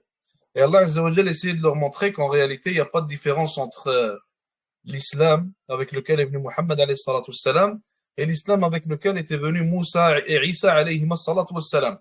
Donc c'était une manière de leur faire da'wa et une manière d'essayer de les attirer vers l'islam. Sauf que par après, donc ils n'ont rien voulu savoir. La preuve a été établie contre eux. Ils ne voulaient rien savoir, ils ne voulaient rien changer de religion, alors qu'ils savaient que l'islam était vrai. Donc là, par après, Allah Azza wa Jal, il a commencé à légiférer. Donc, ce qui nous poussait à se différencier d'eux. Comme vous connaissez les dizaines de hadiths nous poussant à être différents des juifs et des chrétiens, c'est à ce moment-là que ça a commencé à être légiféré. Donc, il continue en disant ici, et ce, après celle de Dhal-Ushayr, mes frères, le jeûne fut prescrit à Sha'ban de 7 heures. Donc, en la même année, le jeûne fut prescrit donc, au mois de Sha'ban. Et après, il y a eu la grande bataille de Badr qui a eu lieu pendant le mois de Ramadan, étant au 17e jour du mois de Ramadan. Et la bataille de Badr, vous connaissez donc ces détails. La bataille de Badr, en réalité, ce n'était pas censé être une bataille, mais plutôt, c'était une attaque des musulmans contre le commerce de Quraysh. Donc, la cargaison de Quraysh, elle passait par là. et les musulmans sont allés pour l'attaquer, prendre ce qu'il y avait dedans, car certes, la guerre économique fait partie des manières de guerre utilisées par tous les peuples, donc du début de l'histoire jusqu'à aujourd'hui. Jusqu'à aujourd'hui, ceux qui critiquent ça, maintenant, ils n'osent pas critiquer les États-Unis qui font des embargos sur tout le monde, les États-Unis qui prennent maintenant qu'ils arrêtent les bateaux donc des autres pays qu'ils combattent, donc pour toucher à leur économie en quelque sorte et pour essayer de casser l'économie de ce pays-là. Donc la guerre économique, c'est une chose tout à fait normale. S'il y a une guerre entre deux pays, alors ils vont essayer de faire, l'un et l'autre, ils vont essayer de faire tomber l'économie du pays ennemi, tout simplement. Donc la grande bataille de Badr par après, lorsque les musulmans sont sortis pour attaquer la cargaison de Quraysh, alors les kuffars, ils ont entendu parler de ça et ils ont ramené une armée. Donc les musulmans, ils étaient du nombre de 300, les kuffars, ils ont ramené une armée de 1000. Les musulmans n'étaient pas préparés pour la guerre et ils n'étaient pas sortis pour la guerre et ils n'avaient pas donc les outils nécessaires pour la guerre. Mais malgré ça, ils sont restés pour combattre et ils ont combattu une armée donc qui était tout à fait préparée pour la guerre et qui était venue pour ça d'ailleurs. Et ils ont combattu et ils ont gagné. Donc ils ont tué 70 parmi les mouchriquines, ils ont emprisonné 70 autres et il y a eu seulement 12 morts parmi les musulmans. Donc par après il dit la zakat de rupture en ce mois fut prescrite 10 nuits après la guerre aux éminents mérites. Donc 10 nuits après la bataille de Badr, donc soit le 27e, la zakat donc de l'fitr, la zakat qu'on donne à Ramadan, elle a été prescrite à ce moment-là. Et les savants divergent quant à l'autre zakat. Donc ça c'est zakat el-mal, la zakat qu'on donne donc à chaque année pour ce qui est de notre argent. Les savants divergent quant à cette zakat-là. Et en ce mois décéda la fille du prophète Ruqayya, juste avant le retour de l'armée. Et Ruqayya radiyallahu anha, donc elle a décédé. Et elle était l'épouse de Uthman radiyallahu ta'ala anhu, et Uthman il prenait soin d'elle. Et d'ailleurs Uthman, comme on va le voir, Inch'Allah ta'ala, donc il est appelé Dhul Nurayn. Il est appelé celui doté des deux lumières, car il a marié deux parmi les filles du prophète sallallahu alayhi wa sallam, comme on va le voir, Inch'Allah. Ruqayya faisait partie de l'une des deux, et la deuxième c'était Kulthum. Dans ce moment, Ali épousa Fatima, et son oncle Al-Abbas à l'islam adhéra. La tribu Qaynuqa', le prophète assiégea. Ensuite, au jour du sacrifice, il égorgea. Donc, il égorgea le mouton. Plutôt, bon, on dit le mouton d'une manière générale, c'est pas seulement le mouton. Donc, il égorgea et ce fut légiféré à ce moment-là. La guerre de Sawq, puis Qarqara la Noire et les batailles en l'an 3 furent notoires. Comme je vous ai dit, donc on passe les détails pour ce qui est des Ghazawat, car il y aurait beaucoup de détails à donner. Si vous voulez revenir aux Ghazawat, donc on a fait une série sur la Sira qui est à peu près de 20 épisodes, Wallahu a'lam, elle est plus détaillée. Il y a les détails à propos de ces Ghazawat-là. Donc à Ratafan et les Beni Sunaym ensuite, cette année, Kulthum, fille de l'émérite, fut mariée à Uthman, sa vertu bienheureuse. Donc c'est cette année-là où Kulthum elle a été mariée à Uthman, la deuxième des filles de Nabi sallallahu alayhi wa sallam. Et le messager à ce moment-là, il épousa Hafsa la pieuse, Hafsa qui était la fille de Omar radiyallahu ta'ala an. Donc à ce moment-là, en fait, Omar il cherchait un époux pour sa fille. Et ça, c'est le devoir de tout parent musulman de chercher un époux pour sa fille, lorsqu'elle atteint l'âge pour cela. Donc Omar, il cherchait un époux pieux pour sa fille, il cherchait quelqu'un de bien. Il allait voir Abu Bakr radiyallahu ta'ala an, il lui a dit, est-ce que tu es intéressé à marier ma fille? Et Abu Bakr, il ne voulait pas répondre. Il l'a évité en quelque sorte et Omar, il n'a pas compris. Donc il s'est dit, pourquoi est-ce qu'il ne veut pas marier ma fille? Et il est allé voir Uthman radiyallahu ta'ala an, il lui a dit, est-ce que tu veux marier ma fille? Et Uthman était en train de prier. Et il est raconté que dès qu'il a dit ça, donc à Uthman, il est entré dans la prière et il ne voulait pas arrêter de prier. Donc il savait que Omar venait le voir pour ça. Il est entré dans la prière et il ne voulait pas arrêter de prier alors que Omar était en train de l'attendre. Il s'est assis pour l'attendre jusqu'à ce qu'il finisse. Mais Uthman n'arrêtait pas d'allonger sa prière. Et il voulait en fait par ça, il espérait que Omar parte et ne lui demande pas cela. Donc pourquoi est-ce qu'ils ont fait ça en réalité? Parce que le prophète sallallahu alayhi wa sallam leur a dit qu'il était intéressé à marier Hafsa. Donc, lorsque le Nabi sallallahu alayhi wa sallam leur a dit ça, alors chacun d'entre eux, certainement, aucun d'entre eux ne va aller marier Hafsa, alors que le Nabi sallallahu alayhi wa sallam veut la marier. Donc, il ne voulait pas dire ça à Uthman radiyallahu ta'ala anhu, mais non plus, il ne voulait pas lui exposer donc le secret de Nabi alayhi salatu salam. Et après, le prophète sallallahu alayhi wa sallam, il a marié, comme vous le voyez ici, Hafsa la pieuse. Puis Zaynab, après il a marié Zaynab, et il a marié deux Zaynab, le prophète alayhi salatu salam, il y a Zaynab bint Jahsh, et il y a Zaynab bint Khuzayma. Donc ça c'est Zaynab bint Khuzayma qu'il a marié ici, et non pas bint Jahsh. Donc Zaynab bint Jahsh, il a marié par après, comme on le voit dans les vers ici. Et Zaynab bint Khuzayma, c'est l'une des deux femmes de Nabi alayhi salatu salam qui sont mortes lors de son vivant. Donc Khadija ainsi que Zaynab bint Khuzayma. Il dit ici à Uhud, la bataille éclata durant Shawwal, puis Hamra al-Asad il mena. Donc la bataille d'Uhud, c'est aussi l'une des batailles les plus importantes. Donc la bataille d'Uhud, comme vous la connaissez, il y avait 1000 parmi les musulmans contre 3000 parmi les mouchriquins. Et dans l'armée des musulmans, il y a eu la tête des hypocrites, Abdullah ibn Ubay ibn Salul, la'anahullah. Il est sorti et il a commencé à décourager les gens. Et il leur disait qu'il faut revenir, qu'il n'y a pas de bataille, etc. Donc les gens, ils ont été découragés par cet hypocrite et le tiers de l'armée sont revenus avec lui. Donc il ne restait que 700 parmi les musulmans. Donc à ce moment-là, il y a eu un combat entre 700 et entre 3000 personnes. Donc certes, la marge, elle est très grande. Et les musulmans, ils ont gagné au début. Donc ils ont gagné au début de la guerre. Et le prophète, alayhi salatu salam, il a placé 50 archers au-dessus d'un mont, donc d'une montagne, pour que les mouchriquines ne puissent pas attaquer les musulmans par en arrière. Il leur a dit de surveiller en réalité ce passage-là pour ne pas laisser les mouchriquines passer et venir par en arrière. Donc, il leur a dit, même si vous nous voyez gagnants, vous ne descendez pas. Et il leur a dit, même si vous voyez qu'on est mort, vous ne descendez pas, vous restez là où vous êtes. Et ils n'ont pas écouté le Nabi alayhi salatu salam. Certains plutôt ne l'ont pas écouté, donc je ne devrais pas dire ça de cette manière. Certains ne l'ont pas écouté, certes parmi eux il y avait des gens qui ont obéi au prophète alayhi salatu salam et qui sont restés sur le mont, qui ne sont pas descendus. Donc certains ne l'ont pas écouté, ils sont descendus. Et c'est une erreur de leur part. Allah Azza wa Jalla leur a pardonné, radiyallahu anhum, mais c'était une erreur de leur part qu'ils ont fait. Ils sont descendus car ils pensaient que la guerre, elle était finie. Et ils ont vu tout le monde ramasser les butins, ils se sont dit, nous aussi, on va aller ramasser des butins. Donc lorsqu'ils ont descendu, Khalid ibn Walid, à ce moment-là, il n'était pas musulman, il était mécréant, et il a vu l'occasion, quand il a vu les archers descendre, il a pris donc quelques hommes avec lui, ils ont fait le tour, ils ont tué le restant des archers, et ils ont attaqué les musulmans par en arrière. Et par après, lorsque les musulmans se sont fait attaquer, ça les a déstabilisés, car ils ne pensaient pas recevoir une attaque donc par derrière, comme on a dit, car ils comptaient en Allah Azza wa Jalla avant tout, puis en les archers. Mais les archers sont descendus.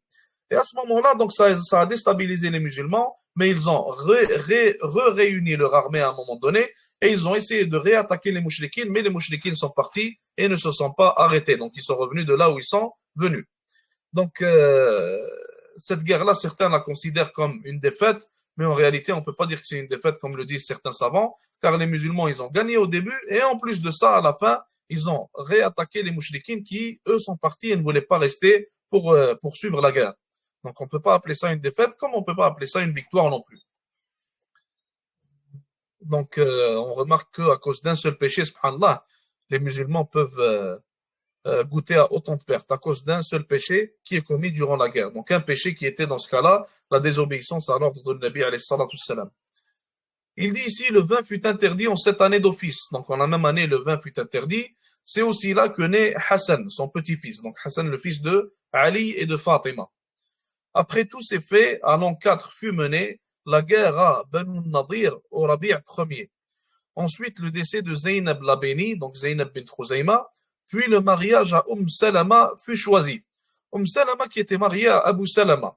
Salama, après la mort d'Abu Salama, elle est allée voir le prophète alayhi salatu salam et elle lui a dit qu'elle était très triste. Et, donc elle était très, très triste de la mort de Abu Salama, qu'elle aimait tant. Et le Nabi sallallahu alayhi wa sallam, il lui a dit de faire une invocation et de dire oh Allah, remplace-le-moi par mieux. Et elle a dit elle-même, elle a dit subhanallah, elle a dit j'étais en train de penser quand je faisais l'invocation et je me suis dit mais qui peut être mieux que Abu Salama? Et par après Allah Azza wa Jalla l'a marié au prophète sallallahu alayhi wa sallam. Donc Allah Azza wa Jalla l'a marié à une personne bien meilleure que Abu Salama radiyallahu ta'ala anhu. Donc Salama fut mariée par après au prophète alayhi salatu salam et Zaynab bint Jahsh elle aussi, elle a été mariée donc au prophète sallallahu alayhi wa sallam. Et Badr au rendez-vous, il dit ici, et les coalisés au fossé garde-fou. Donc, ici, il parle probablement de Badr al-Thaniya, donc il y a eu une deuxième Badr, on l'appelle la deuxième bataille de Badr. Et ici, la guerre, plutôt la guerre, on pourrait dire, de l'Ahzab, des coalisés, et celle-ci fut parmi les guerres les plus importantes qu'ont menées les musulmans. Donc il n'y a pas eu de bataille durant cette guerre-là, mais elle faisait partie des plus importantes. Et l'Ahzab, en réalité, donc comme par son nom, les coalisés, donc les Arabes de la péninsule arabique, dont Quraysh, dont Ghatafan, donc plusieurs tribus, il y a eu aussi avec eux des Juifs, il y a eu énormément de Juifs. Et à un moment donné, leur nombre il a atteint les 10 000. Et ils se sont tous réunis contre le Nabi sallallahu alayhi wa sallam et contre Sahaba radiallahu anhum. Donc le nombre des musulmans à Al-Madina, il était de 3 000, incluant les femmes et les enfants. Et les coalisés, ils étaient de 10 000. Et ils sont venus et ils ont fait un embargo donc, contre Al-Madina et contre le prophète sallallahu alayhi wa sallam et les gens qui étaient avec lui. Ils ont entouré complètement le Médina pour ne laisser personne sortir. Mais avant qu'ils ne fassent ça, Salman al-Farisi, il avait proposé au prophète alayhi salatu wassalam de faire ce qu'on appelle al-Khandaq. Pour ça qu'on appelle aussi Ghazwat al-Khandaq. Donc al-Khandaq, c'est quoi? C'est un fossé. Un fossé, donc Salman al-Farisi, il a proposé ça car il a dit que donc dans la terre des Perses, on faisait ça auparavant. S'il y avait quelqu'un qui voulait nous attaquer et qu'on n'avait pas assez de force pour se défendre contre eux, alors ce qu'on faisait, c'est qu'on faisait un fossé autour de la ville. Comme ça, ils ne peuvent pas dépasser ce fossé-là. Et ils vont rester à l'extérieur inévitablement. Donc, ils ont fait un fossé autour de Medina et les mouchriquines n'ont pas pu dépasser ce fossé-là, sauf certains d'entre eux, donc certains individus. Ils ont sauté avec leur cheval, donc ils avaient des chevaux qui étaient assez forts pour cela. Ils ont sauté et ils ont atteint l'autre côté. Donc, c'était que des individus et certainement ils ont été donc tués par les musulmans. Ils ne les ont pas laissés rentrer à Al-Medina. Et à ce moment-là, en fait, les mouchriquines, ils étaient tellement certains de leur victoire qu'ils regardaient donc les maisons des musulmans et qu'ils se partageaient déjà le butin. Certains d'entre eux, ils se disaient, moi, je vais prendre le butin d'un tel et tout ce qu'il a. Moi, je vais prendre toutes les richesses d'un tel et d'un autre, etc. Donc, ils étaient tellement certains de la victoire. Et en plus de cela, subhanallah, durant cette guerre-là, les Juifs qui étaient à Al-Madina, ils ont vu en cela une chance pour trahir le prophète alayhi salatu wassalam et pour l'attaquer. Et c'est ce qu'ils ont fait. Donc, ils ont trahi le Nabi sallallahu alayhi wa sallam et ils ont travaillé avec les coalisés. Donc, durant l'un des moments les plus difficiles, alors que le prophète alayhi salatu wassalam, il avait un pacte avec eux, mais ils ne l'ont pas respecté, comme à leur habitude et comme ils font jusqu'à aujourd'hui. Donc, à ce moment-là, en fait, il y a eu une grande tempête qui était arrivée. Et cette tempête-là, elle était si dure, subhanallah al-azim, que les mouchriquines ne pouvaient plus rester à l'extérieur de Medina et laisser leur tente. Et ils ont dû partir. Et en plus de cela, leur nourriture donc, qu'ils avaient, il ne leur en restait plus beaucoup. Donc, ils étaient dans l'obligation de partir et de revenir de là où ils sont venus. Et pour ça qu'Allah Azza wa Jal dit dans le Coran à propos de cette bataille, وَكَفَ اللَّهُ الْمُؤْمِنِينَ الْقِتَالِ. Et Allah Azza wa Jal a suffi aux croyants donc le combat. Il leur a suffi le combat, donc il a été suffisant pour eux. Ils n'ont pas eu à combattre, tout simplement. Donc, ça, c'était la guerre de l'Ahzab. Et par après, subhanallah, après cette guerre-là, le prophète, alayhi salatu wassalam, il a dit une parole très intéressante et importante. Il a dit, Al-yawma narzuhum wa la yarzuna. Il a dit, à partir d'aujourd'hui, c'est nous qui allons les conquérir et ce n'est pas eux qui vont nous conquérir. En réalité, l'Ahzab, c'était, ça a tout changé après et ça a retourné la table contre les mouchriquines. Par après, toutes les razawat étaient de l'attaque et non plus de la défense. Donc, il continue en disant, et Bani Quraïda. Bani Quraïda, en fait, c'est ceux qui ont trahi parmi les Juifs. Et le Nabi, sallallahu alayhi wa sallam, après la guerre de l'Ahzab, Jibril est venu le voir. Il lui a dit, est-ce que tu as déposé tes armes? Il lui a dit, parce que moi, j'ai pas déposé les miennes. Et Jibril, alayhi salam, lui a dit d'aller combattre Abu Quraïda. Et il est allé les combattre car ils ont trahi le Nabi, sallallahu alayhi wa sallam. Et les Juifs, subhanallah al-azim, jusqu'à aujourd'hui, ils se plaignent de ça d'ailleurs. Hein. Les Juifs et ceux qui veulent jeter des ambiguïtés contre l'islam, jusqu'à aujourd'hui, ils se plaignent de ça. Ils ne parlent pas du fait qu'ils ont trahi le Nabi sallallahu alayhi wa sallam alors qu'ils avaient un pacte. Ils ne parlent pas du fait qu'ils ont essayé de tuer le Nabi sallallahu alayhi wa sallam avec les mouchriquines. Ils ont essayé de les faire rentrer à Médine. Ils ne parlent pas de tout ça. Ils parlent seulement de la fin, donc de la réaction de Nabi alayhi salatu wa sallam lorsqu'il les a sortis donc de Médina car il ne pouvait pas leur faire confiance. Et certainement, c'est ce que tout individu normal aurait fait. Si tu vis avec des gens à qui tu ne peux pas faire confiance, qui essaient de te tuer et qui vivent à côté de chez toi, alors la chose à faire en tant que dirigeant de cette ville-là qui était le Médina, c'est de les faire sortir certainement. Donc ils vont toujours parler des conséquences que eux-mêmes se sont causées par leurs actions, qui sont toujours vilaines et sales, mais ils vont jamais te parler, subhanallah, de ce que eux ils ont fait au départ et ce qui les a fait mériter en fait cette réaction-là. Donc, il dit Ibn Qurayza, mais ces deux sont sujettes à divergence. Aussi, Dhatul Riqa' complète, la salade de la peur et celle raccourcie. Donc là, Allah Azza wa Jalla lui a révélé à ce moment-là, en cette même année-là, la salade de la peur, la prière de la peur, la prière raccourcie, le verset du hijab et aussi l'ablution sèche, le tayammum. Le tayammum a été révélé, donc l'histoire derrière la révélation du tayammum, c'est que Aïcha radiallahu anha, lors de l'une des conquêtes de Nabi alayhi salatu salam, elle a perdu un collier. Et le prophète alayhi salatu salam le cherchait avec elle et il a ordonné aux gens de le chercher avec elle. Donc ils étaient en train de chercher et ça a pris énormément de temps. Donc à un moment donné, en fait, les gens n'avaient plus beaucoup d'eau et ils ont voulu dire au prophète alayhi salatu salam donc ils n'ont plus beaucoup d'eau. Ils ont dit ça à Abu Bakr, car Abu Bakr était le compagnon proche de Nabi alayhi salatu salam, donc personne n'a osé aller le dire directement au prophète alayhi salatu salam. Abu Bakr, lorsqu'il a entendu que c'était à cause de Aïcha, il s'est énervé. Donc il s'est énervé contre elle et il lui a dit tu nous fais tout ça à cause d'un collier. Et Nabi sallallahu alayhi wa sallam, donc, il lui a dit que ce n'était pas très grave. Et Allah Azza wa Jal, par après, il a révélé donc les versets de At-Tayammum, de l'ablution sèche, dans le cas où on n'a pas d'eau, ou alors on n'a pas la capacité de se laver avec l'eau. Avant cela, puis la peine des deux Hébreux. La peine des deux Hébreux, donc c'est une histoire qui était arrivée à Al-Madina. Il y a eu deux Hébreux, donc deux Juifs, qui ont commis donc la fornication. Et le Nabi sallallahu alayhi wa sallam, il a appelé donc les rabbins, il leur a dit, qu'est-ce que vous trouvez comme punition pour ceux qui commettent cette action-là dans votre livre? Et ils ont dit en fait, nous dans notre livre, on doit peindre leur visage en noir, on doit les mettre au-dessus de deux ânes, et on doit les faire marcher devant les gens pour les humilier, et après on les laisse plus se rencontrer ni se marier ou quoi que ce soit. Donc ils ont raconté un peu du n'importe quoi. Donc c'était une peine que eux ils donnaient en fait aux gens qui commettent la fornication. Donc ils ont corrompu la vraie peine qu'il y a dans la Torah et ils ont accordé une peine venant de leur tête. Donc le prophète alayhi salatu salam, il leur a dit ramenez la Torah si vous êtes véridique. Ils l'ont ramené. Et celui qui lisait la Torah, donc il a caché avec son doigt la peine de celui qui commet la fornication. Mais il y avait Abdullah ibn Salam avec le Nabi alayhi salatu salam et il lui a dit ya Rasulallah, il lui a dit il est en train de la cacher, dis-lui d'enlever son doigt. Car Abdullah ibn Salam était un juif auparavant qui s'est converti. Il lui a dit, dis-lui d'enlever son doigt et tu vas voir la peine qu'il y a dans la Torah.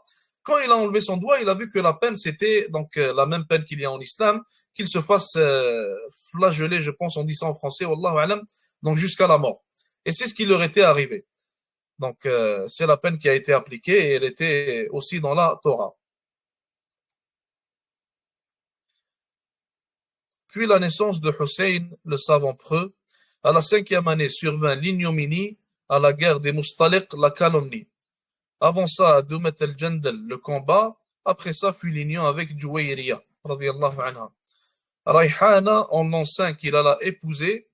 Puis à Banu Lihyan, la 6e année, sa prière de pluie, donc la prière de pluie, donc Salat al-Istisqa, elle a été révélée en cette même année-là.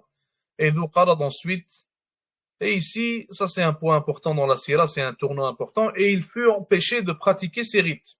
Donc le Nabi sallallahu alayhi wa sallam, on lui a pas donné, on l'a pas laissé rentrer à Mecca, alors qu'il est allé pour faire la Umrah. Et il y avait une règle auparavant chez les Arabes, c'est que toute personne qui voulait faire le Hajj ou alors la Umrah, il avait le droit de le faire. Toute la personne qui voulait faire des rites donc à la Kaaba, il avait le droit de le faire, même s'il était en guerre avec les Qurayshites. S'il venait au moment des rites et qu'il voulait seulement faire les rites, les Qurayshites n'allaient rien lui faire et ils allaient le laisser faire ce qu'il voulait faire. Donc il n'y avait pas de problème pour cela. Et le prophète, alayhi salatu salam, donc connaissant cette règle-là qu'il y avait chez eux, il l'a suivi et il est allé faire la Umrah. Sauf qu'ils l'ont empêché. Ils lui ont dit, tu ne vas pas rentrer faire la Umrah. Et comme certains savants le citent, ceci est la manière dont sont traités les musulmans, les muwahhidines. Donc, durant toute l'histoire, en réalité, on voit que c'est ça le traitement qui est réservé à ceux qui croient en Allah Azza wa Jal. Ils ont toujours un traitement spécial qui n'est pas similaire au traitement des autres personnes. Donc, ils auraient laissé les autres aller faire le rite, mais pas le prophète alayhi salatu salam, car il est sur la vérité. Et ces gens-là sont allergiques à la vérité, comme le sont donc leurs petits-fils aujourd'hui. Donc, ils n'ont pas laissé le Nabi alayhi salatu salam faire la Umrah à cette année-là. Donc, après, il a fait un pacte avec eux, et il y a eu, en fait, avant de faire le pacte avec eux de l'Hudaybiyah, il y a eu Bay'at al-Ridwan, il y a eu le pacte de Ridwan, ou alors l'allégeance de Ridwan. L'allégeance de Ridwan, c'était quoi? En fait, c'était lorsque le Nabi alayhi salatu salam, il était allé pour faire la Umrah, il a envoyé Uthman ibn Affan radiyallahu anhu pour parler aux Qurayshites, pour qu'il laisse le prophète alayhi salatu salam rentrer. Et il y a eu en fait des rumeurs disant que Uthman radiyallahu anhu s'est fait tuer. Donc le prophète alayhi salatu salam, il a appelé tous ceux qui étaient avant lui et il a pris leur allégeance, qui s'appelle l'allégeance de Ridwan. Donc il a pris leur allégeance sous un arbre et il leur a dit on va combattre jusqu'à la mort pour défendre Uthman ibn Affan radiyallahu ta'ala anhu et pour se venger pour lui. Et ils ont tous, chacun d'entre eux a prêté allégeance au prophète alayhi salatu salam sur le fait qu'ils allaient combattre jusqu'à la mort. Et ça, c'était pour un seul homme. Hein. Regardez, subhanallah, que c'était pour un seul homme. Et subhanallah al-azim, donc si on regarde aujourd'hui, donc les soi-disant sages parmi les madakhila et tout ça, il y a des communautés complètes, des villages complets, des villes complètes qui se font massacrer et ils te disent non, faut pas faire plus de fitna, faut pas faire plus de morts.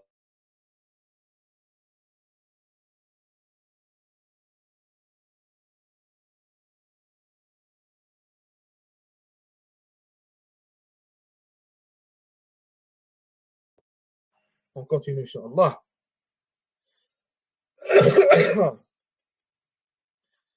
Donc il dit ici,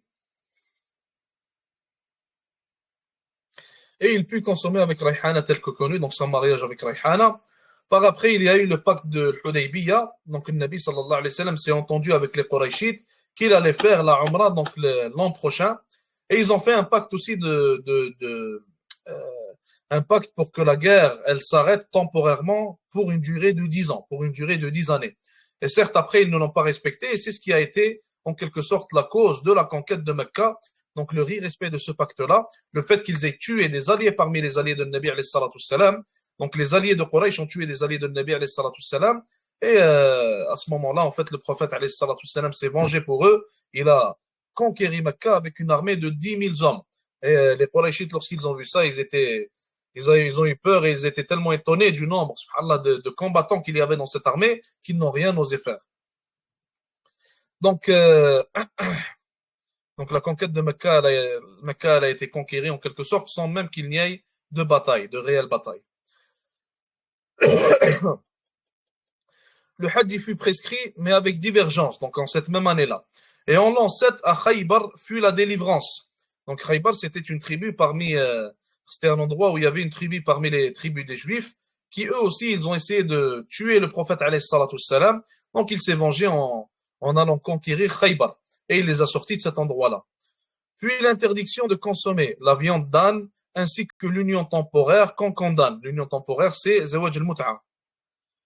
En cette année, Habiba il épousa, et le négus de sa dot pour lui s'acquitta. Le négus, c'est Al-Najashi, donc le roi de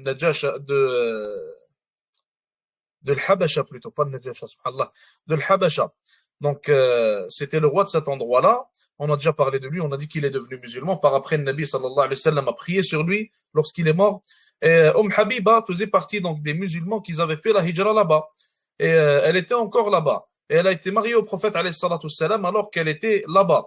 Et après, donc, celui qui s'est acquitté de sa dot, donc en cadeau pour le Nabi alayhi salatu salam, c'était Al-Najashi. Et après, elle est venue rejoindre le prophète alayhi salatu salam à Al-Madina. Après, on l'empoisonna. Donc, en cette même année, on empoisonna le prophète alayhi salatu salam par la viande de brebis. Et cet empoisonnement, d'ailleurs, prouve, subhanallah, que le prophète alayhi salatu salam est réellement un prophète d'Allah azza wa jal. Donc, lorsqu'il est allé manger cette viande-là, il était avec un autre compagnon. Et c'était une juive qui leur avait préparé cette viande-là. Donc, il l'a mangée, alayhi salatu salam. Et l'autre compagnon aussi, il en avait mangé. Et dès qu'il l'a mangé, l'autre compagnon, il est mort. Donc, le sem, le poison qu'il y avait dedans, l'a tué directement. Alors que le prophète, alayhi salatu salam, il l'a mangé, il n'est pas mort.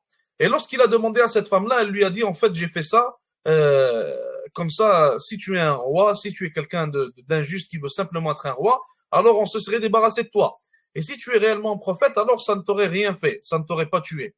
Donc, le prophète, alayhi salatu salam, il ne s'est pas vengé contre cette femme, mais il l'a tuée car elle a tué donc un compagnon. Il y a eu une peine contre elle, donc la peine capitale, comme on pourrait l'appeler. Donc, si quelqu'un tue quelqu'un injustement, certainement en islam, alors il y a ce qu'on appelle le qisas contre lui, la loi du talion, alors lui aussi il devra se faire tuer. Donc, vu qu'elle a tué l'autre compagnon en l'empoisonnant, alors elle a mérité cette peine-là. Puis il prit Safiya comme épouse pour lui. Et Safiya faisait partie des enfants d'Israël. C'était une Israélienne qui est devenue musulmane. Et Nabi sallallahu alayhi wa sallam l'a mariée. Puis revint Ramla et les autres émigrés. Ramla aussi faisait partie des femmes de Nabi alayhi salatu salam. Et le mariage à Maïmouna fut le dernier. Et la dernière des femmes qu'il a mariées, alayhi salatu salam, c'était Maïmouna. Avant ça, Abu Huraira se convertit, puis la Umrah du rattrapage, il accomplit. Et Abu Huraira, il s'est converti seulement 4 ans avant la mort de Nabi sallallahu alayhi wa sallam. Mais il a compilé énormément de hadiths de la part de Nabi alayhi salatu salam, car il passait son temps avec lui. Il était constamment en train de suivre le prophète alayhi salatu salam. Et à ce moment, Abu Huraira n'avait pas de maison et il n'était pas marié, il n'avait pas d'enfant, il n'avait rien. Donc il s'est libéré complètement pour le Nabi sallallahu alayhi wa sallam. Puis la Umrah du rattrapage, il accomplit. Ça, c'est la Umrah qu'il n'a pas pu accomplir, donc quand Quraysh l'a empêché, et ils se sont entendus que la prochaine année, il allait revenir pour l'accomplir, et c'est ce qu'il a fait, alayhi salatu salam. Au Muharram, il envoya les émissaires à tous les empereurs et rois qu'ils rencontrèrent. Donc le Nabi sallallahu alayhi wa sallam, il a envoyé des gens, des hommes parmi les Sahaba radiallahu anhum, pour aller voir tous les rois et tous les empereurs de tous les empires qu'il y avait, et pour les appeler vers l'islam. Et à ce moment-là, on lui offrit alors la copte Maria. Donc, celui qui lui a offert la copte Maria, c'était le roi d'Alexandrie, Al-Muqawqis, donc d'Alexandrie. Et en l'an 8, l'expédition, il envoya à la région de Mu'ta. Donc, l'expédition de Mu'ta, comme on la connaît, le prophète, alayhi salatu salam, l'un de ses émissaires qu'il a envoyé ici, il s'est fait tuer par les Romains. Donc, le Nabi sallallahu alayhi wa sallam, pour se venger d'eux, il leur a envoyé une armée de 3000. Et cette armée de 3000 là, elle a fait face à une armée de 200 000. Donc 100 000 parmi les Romains et 100 000 parmi les chrétiens arabes, qui voulaient en finir avec l'armée de Nabi alayhi salatu salam. Et d'ailleurs, ces chiffres-là sont cités même par des historiens qui ne sont pas musulmans. Donc c'est pas seulement dans nos livres, même eux, ils sont en accord et ils sont clairs sur le fait que plutôt durant Mu'ta, il y a eu une guerre entre 3000 et entre 200 000. Et ça, c'est l'une des choses qui les étonne le plus. Et d'ailleurs, c'est ce qui a fait en sorte que jusqu'à aujourd'hui, donc Khalid ibn Walid, c'était celui qui était le dernier commandant durant cette guerre. Et Allah Azza wa Jal, c'est à lui qu'il a accordé la victoire à ce moment-là. Donc c'est ça qui les a étonnés donc, à propos de cet homme-là. Et c'est l'une des raisons qui les a poussés à étudier donc, ces tactiques de guerre jusqu'à maintenant. Et elles sont étudiées jusqu'à maintenant dans des pays comme l'Allemagne et comme les États-Unis. Donc, puis au Ramadan fut délivré la Mecque par les musulmans. Et le fait de Mecca, la conquête de Mecca, c'était pendant Ramadan.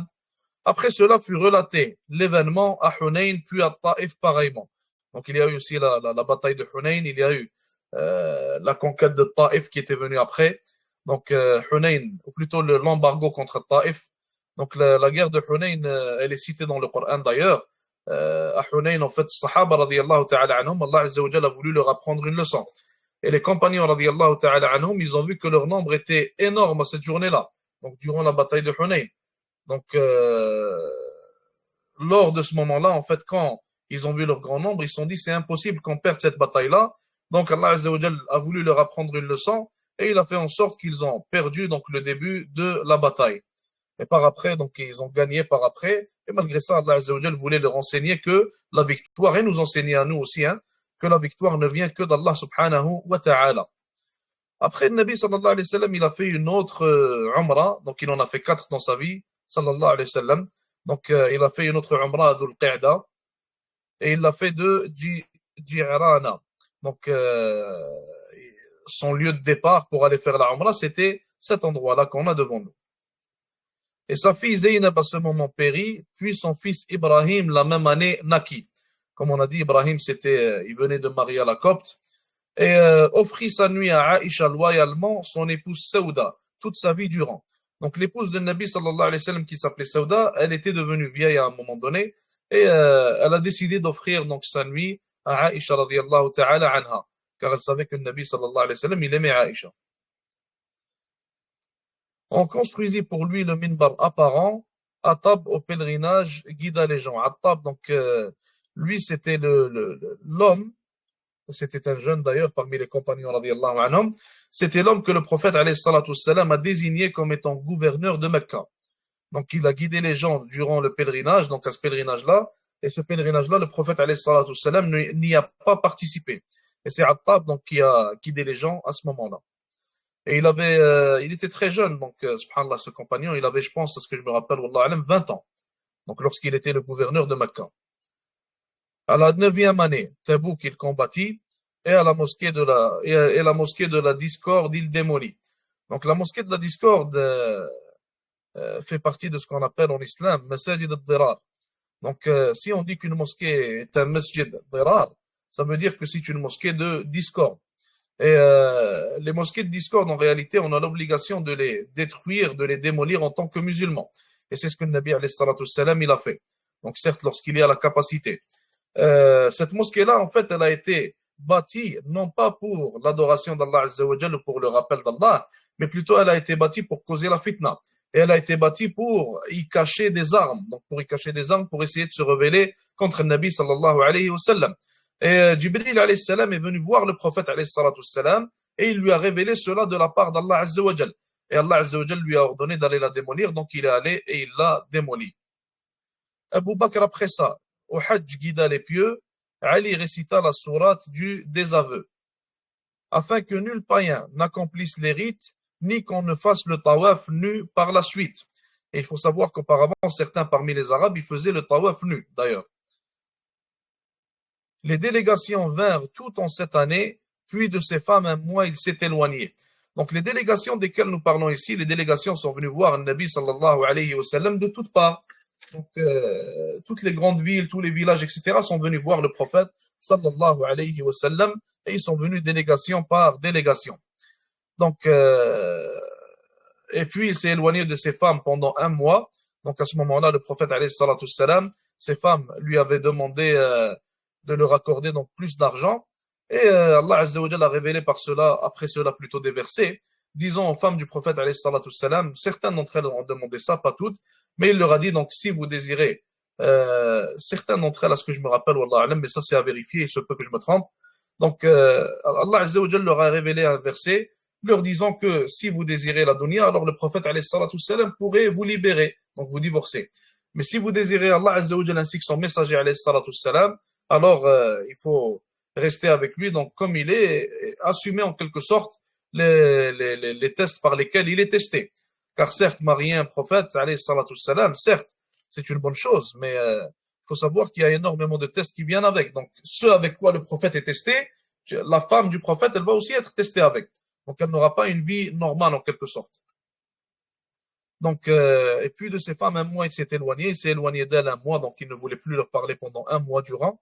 Par après, il leur est venu avec la révélation d'Allah Azza wa Jal. Et il annonça la mort de Al-Najashi, donc Négus, le roi de Al-Habasha, et il pria sur lui à Médine, et ainsi il l'honora.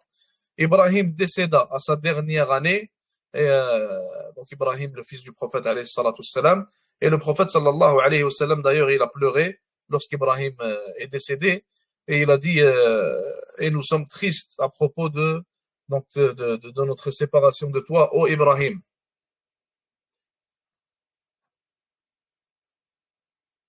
Jarir al-Bajali, l'islam a annoncé, il fit le hajj d'adieu en combinant les rites, là on parle du prophète alayhi salatu salam, la station Arafat vendredi fut conduite, c'est en ce jour que fut révélé le verset, en ce jour votre culte j'ai parachevé.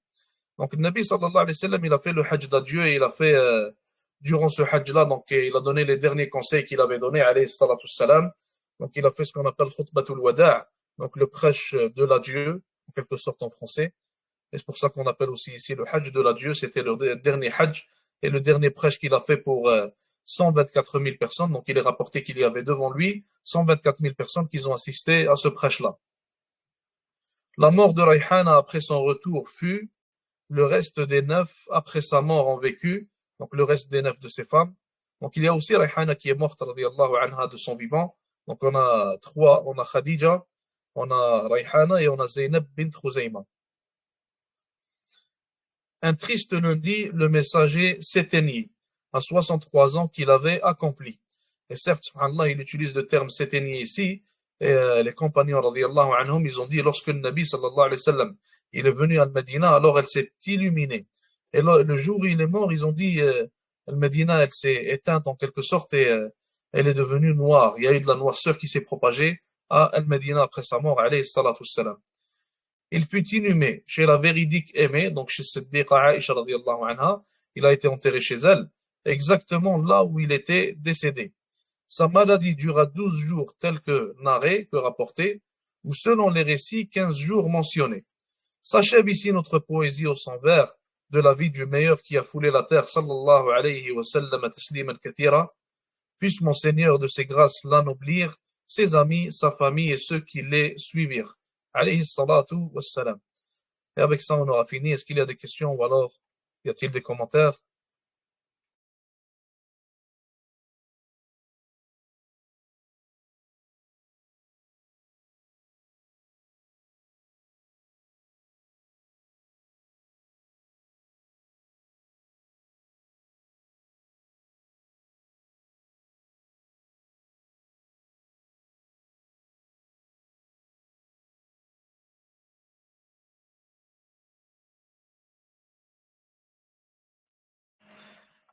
Les maîtres Ali disent que les pactes actuels sont comme ceux que le Nabi sallallahu alayhi wa sallam faisait à l'époque. La première des choses, c'est qu'il faut savoir que par unanimité des savants, par ijma' des savants, le pacte ne peut être qu'à durée déterminée entre les musulmans et les kuffars. S'il y a un pacte qui est à durée indéterminée entre les musulmans et les kuffars, alors ce pacte-là, il est invalide. Donc, dès le départ, il est invalide. Ça, c'est la première des choses. Deuxièmement, les pactes que font les gouverneurs actuels ne nous concernent pas, car les gouverneurs actuels, la plupart d'entre eux, ne sont pas musulmans. Ils sont tombés dans des annulatifs et des annulatifs de l'islam, donc des dizaines d'annulatifs pour certains d'entre eux. Il y en a un, il a même commencé une nouvelle religion quasiment, comme l'autre Ben Zayd. Donc à l'Imarat, il leur a commencé une nouvelle religion. Il n'y a personne qui a fait ça, subhanallah al-azim. Et lui, il est venu, il a commencé une nouvelle religion, il a commencé donc la religion abrahamique. Il a fait complètement une nouvelle chose que personne n'a fait auparavant. Donc pour ça d'ailleurs que beaucoup de gens l'appellent le shaitan des Arabes, et c'est vraiment le shaitan des Arabes. Donc l'autre aussi est Sisi qui te détruit des mosquées pour bâtir des... Il détruit des mosquées et il bâtit des églises. Il te dit que les églises sont les maisons d'Allah, etc. Donc ça, c'est seulement quelques raisons, mais il y en a énormément, il y en a des dizaines si on venait à les énumérer, et il y en a qui sont bien plus importantes que d'autres. Donc la deuxième raison bâtie sur cette compréhension, c'est que leur pacte ne nous concerne pas. On n'a rien à voir avec leur pacte. Leur pacte les concerne eux. S'ils veulent faire un pacte, ils vont en faire deux, trois, quatre, ça le concerne. Mais nous, on n'a rien à voir avec eux parce qu'on n'a pas à obéir à un gouverneur qui n'est pas musulman, qui gouverne les musulmans. Le gouverneur non musulman qui gouverne les musulmans, par ijma', on n'a pas à lui obéir. Certains savants, ils disent qu'on peut lui obéir dans ce qui va bénéficier aux gens.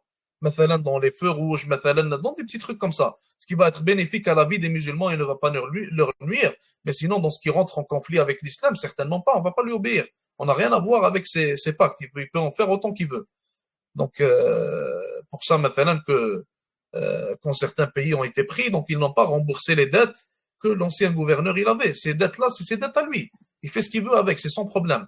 Donc, lui, il n'a rien à voir avec l'islam et les musulmans. Il n'est pas là pour l'intérêt des musulmans. Il ne fait pas partie des musulmans. Et nous aussi, on n'a rien à voir avec lui et avec les choix qu'il fait. Donc, tout simplement, ça, c'est à garder en tête. C'est une information importante. Ça, c'est d'une part. Troisièmement, si on venait à voir donc le contenu des pactes au temps de Nabi sallallahu alayhi wa sallam et le contenu des pactes aujourd'hui. On voit que les pactes dans le temps de Nabi sallallahu alayhi wa sallam visaient à acquérir l'honneur pour les musulmans. Aujourd'hui, les pactes visent à humilier les musulmans. Deuxièmement, les pactes auparavant visaient à propager l'islam. Aujourd'hui, les pactes que font ces soi-disant gouverneurs visent à combattre l'islam de toute manière possible. Vous comprenez? Donc ça, c'est des différences cruciales qui nous montrent déjà que le contenu qu'il y a dans ce pacte-là n'a rien à voir avec le contenu qu'il y avait dans les pactes que faisait le Nabi sallallahu alayhi wa sallam. Donc pour ces raisons-là qu'on a citées et pour bien d'autres raisons, ces pactes-là n'ont rien à voir avec nous et n'ont rien à voir avec les pactes que faisait le Nabi sallallahu alayhi wa sallam. Et d'ailleurs, ça c'est une insulte, billah, contre le Nabi alayhi salatu salam. Et il y a un cheikh qui a rapporté que son cheikh à lui, donc al-Madina, une personne lui a dit une chose similaire. Il lui a dit oui, le pacte qu'avait fait le Nabi sallallahu alayhi wa sallam de l'Hudaybiyah, c'était une, comment il a appelé ça? Il lui a dit c'était une manière en fait de, euh, comment je pourrais vous dire ça? Il n'a pas dit humiliation, mais il a dit c'était comme s'il donc il laissait faire de ses droits, donc il laissait faire de ses droits pour les mouchriquines, etc. Et subhanallah, il a dit que lorsque le cheikh il a entendu ça, il s'est énervé et il a quasiment insulté l'autre personne. Et il a dit, comment tu oses parler de cette manière-là de Nabi sallallahu alayhi wa sallam? Donc les pactes actuels et les pactes de Nabi sallallahu alayhi wa sallam n'ont rien à voir. Et quiconque nous dit qu'ils ont quelque chose à avoir ensemble, il est en train d'insulter billah, directement le prophète alayhi salatu wassalam. Donc, grande différence entre celui qui veut l'honneur de l'islam et des musulmans et entre celui qui fait des pactes pour combattre les musulmans encore plus. Est-ce qu'il y a d'autres questions? Le PDF, vous voulez dire le PDF du poème?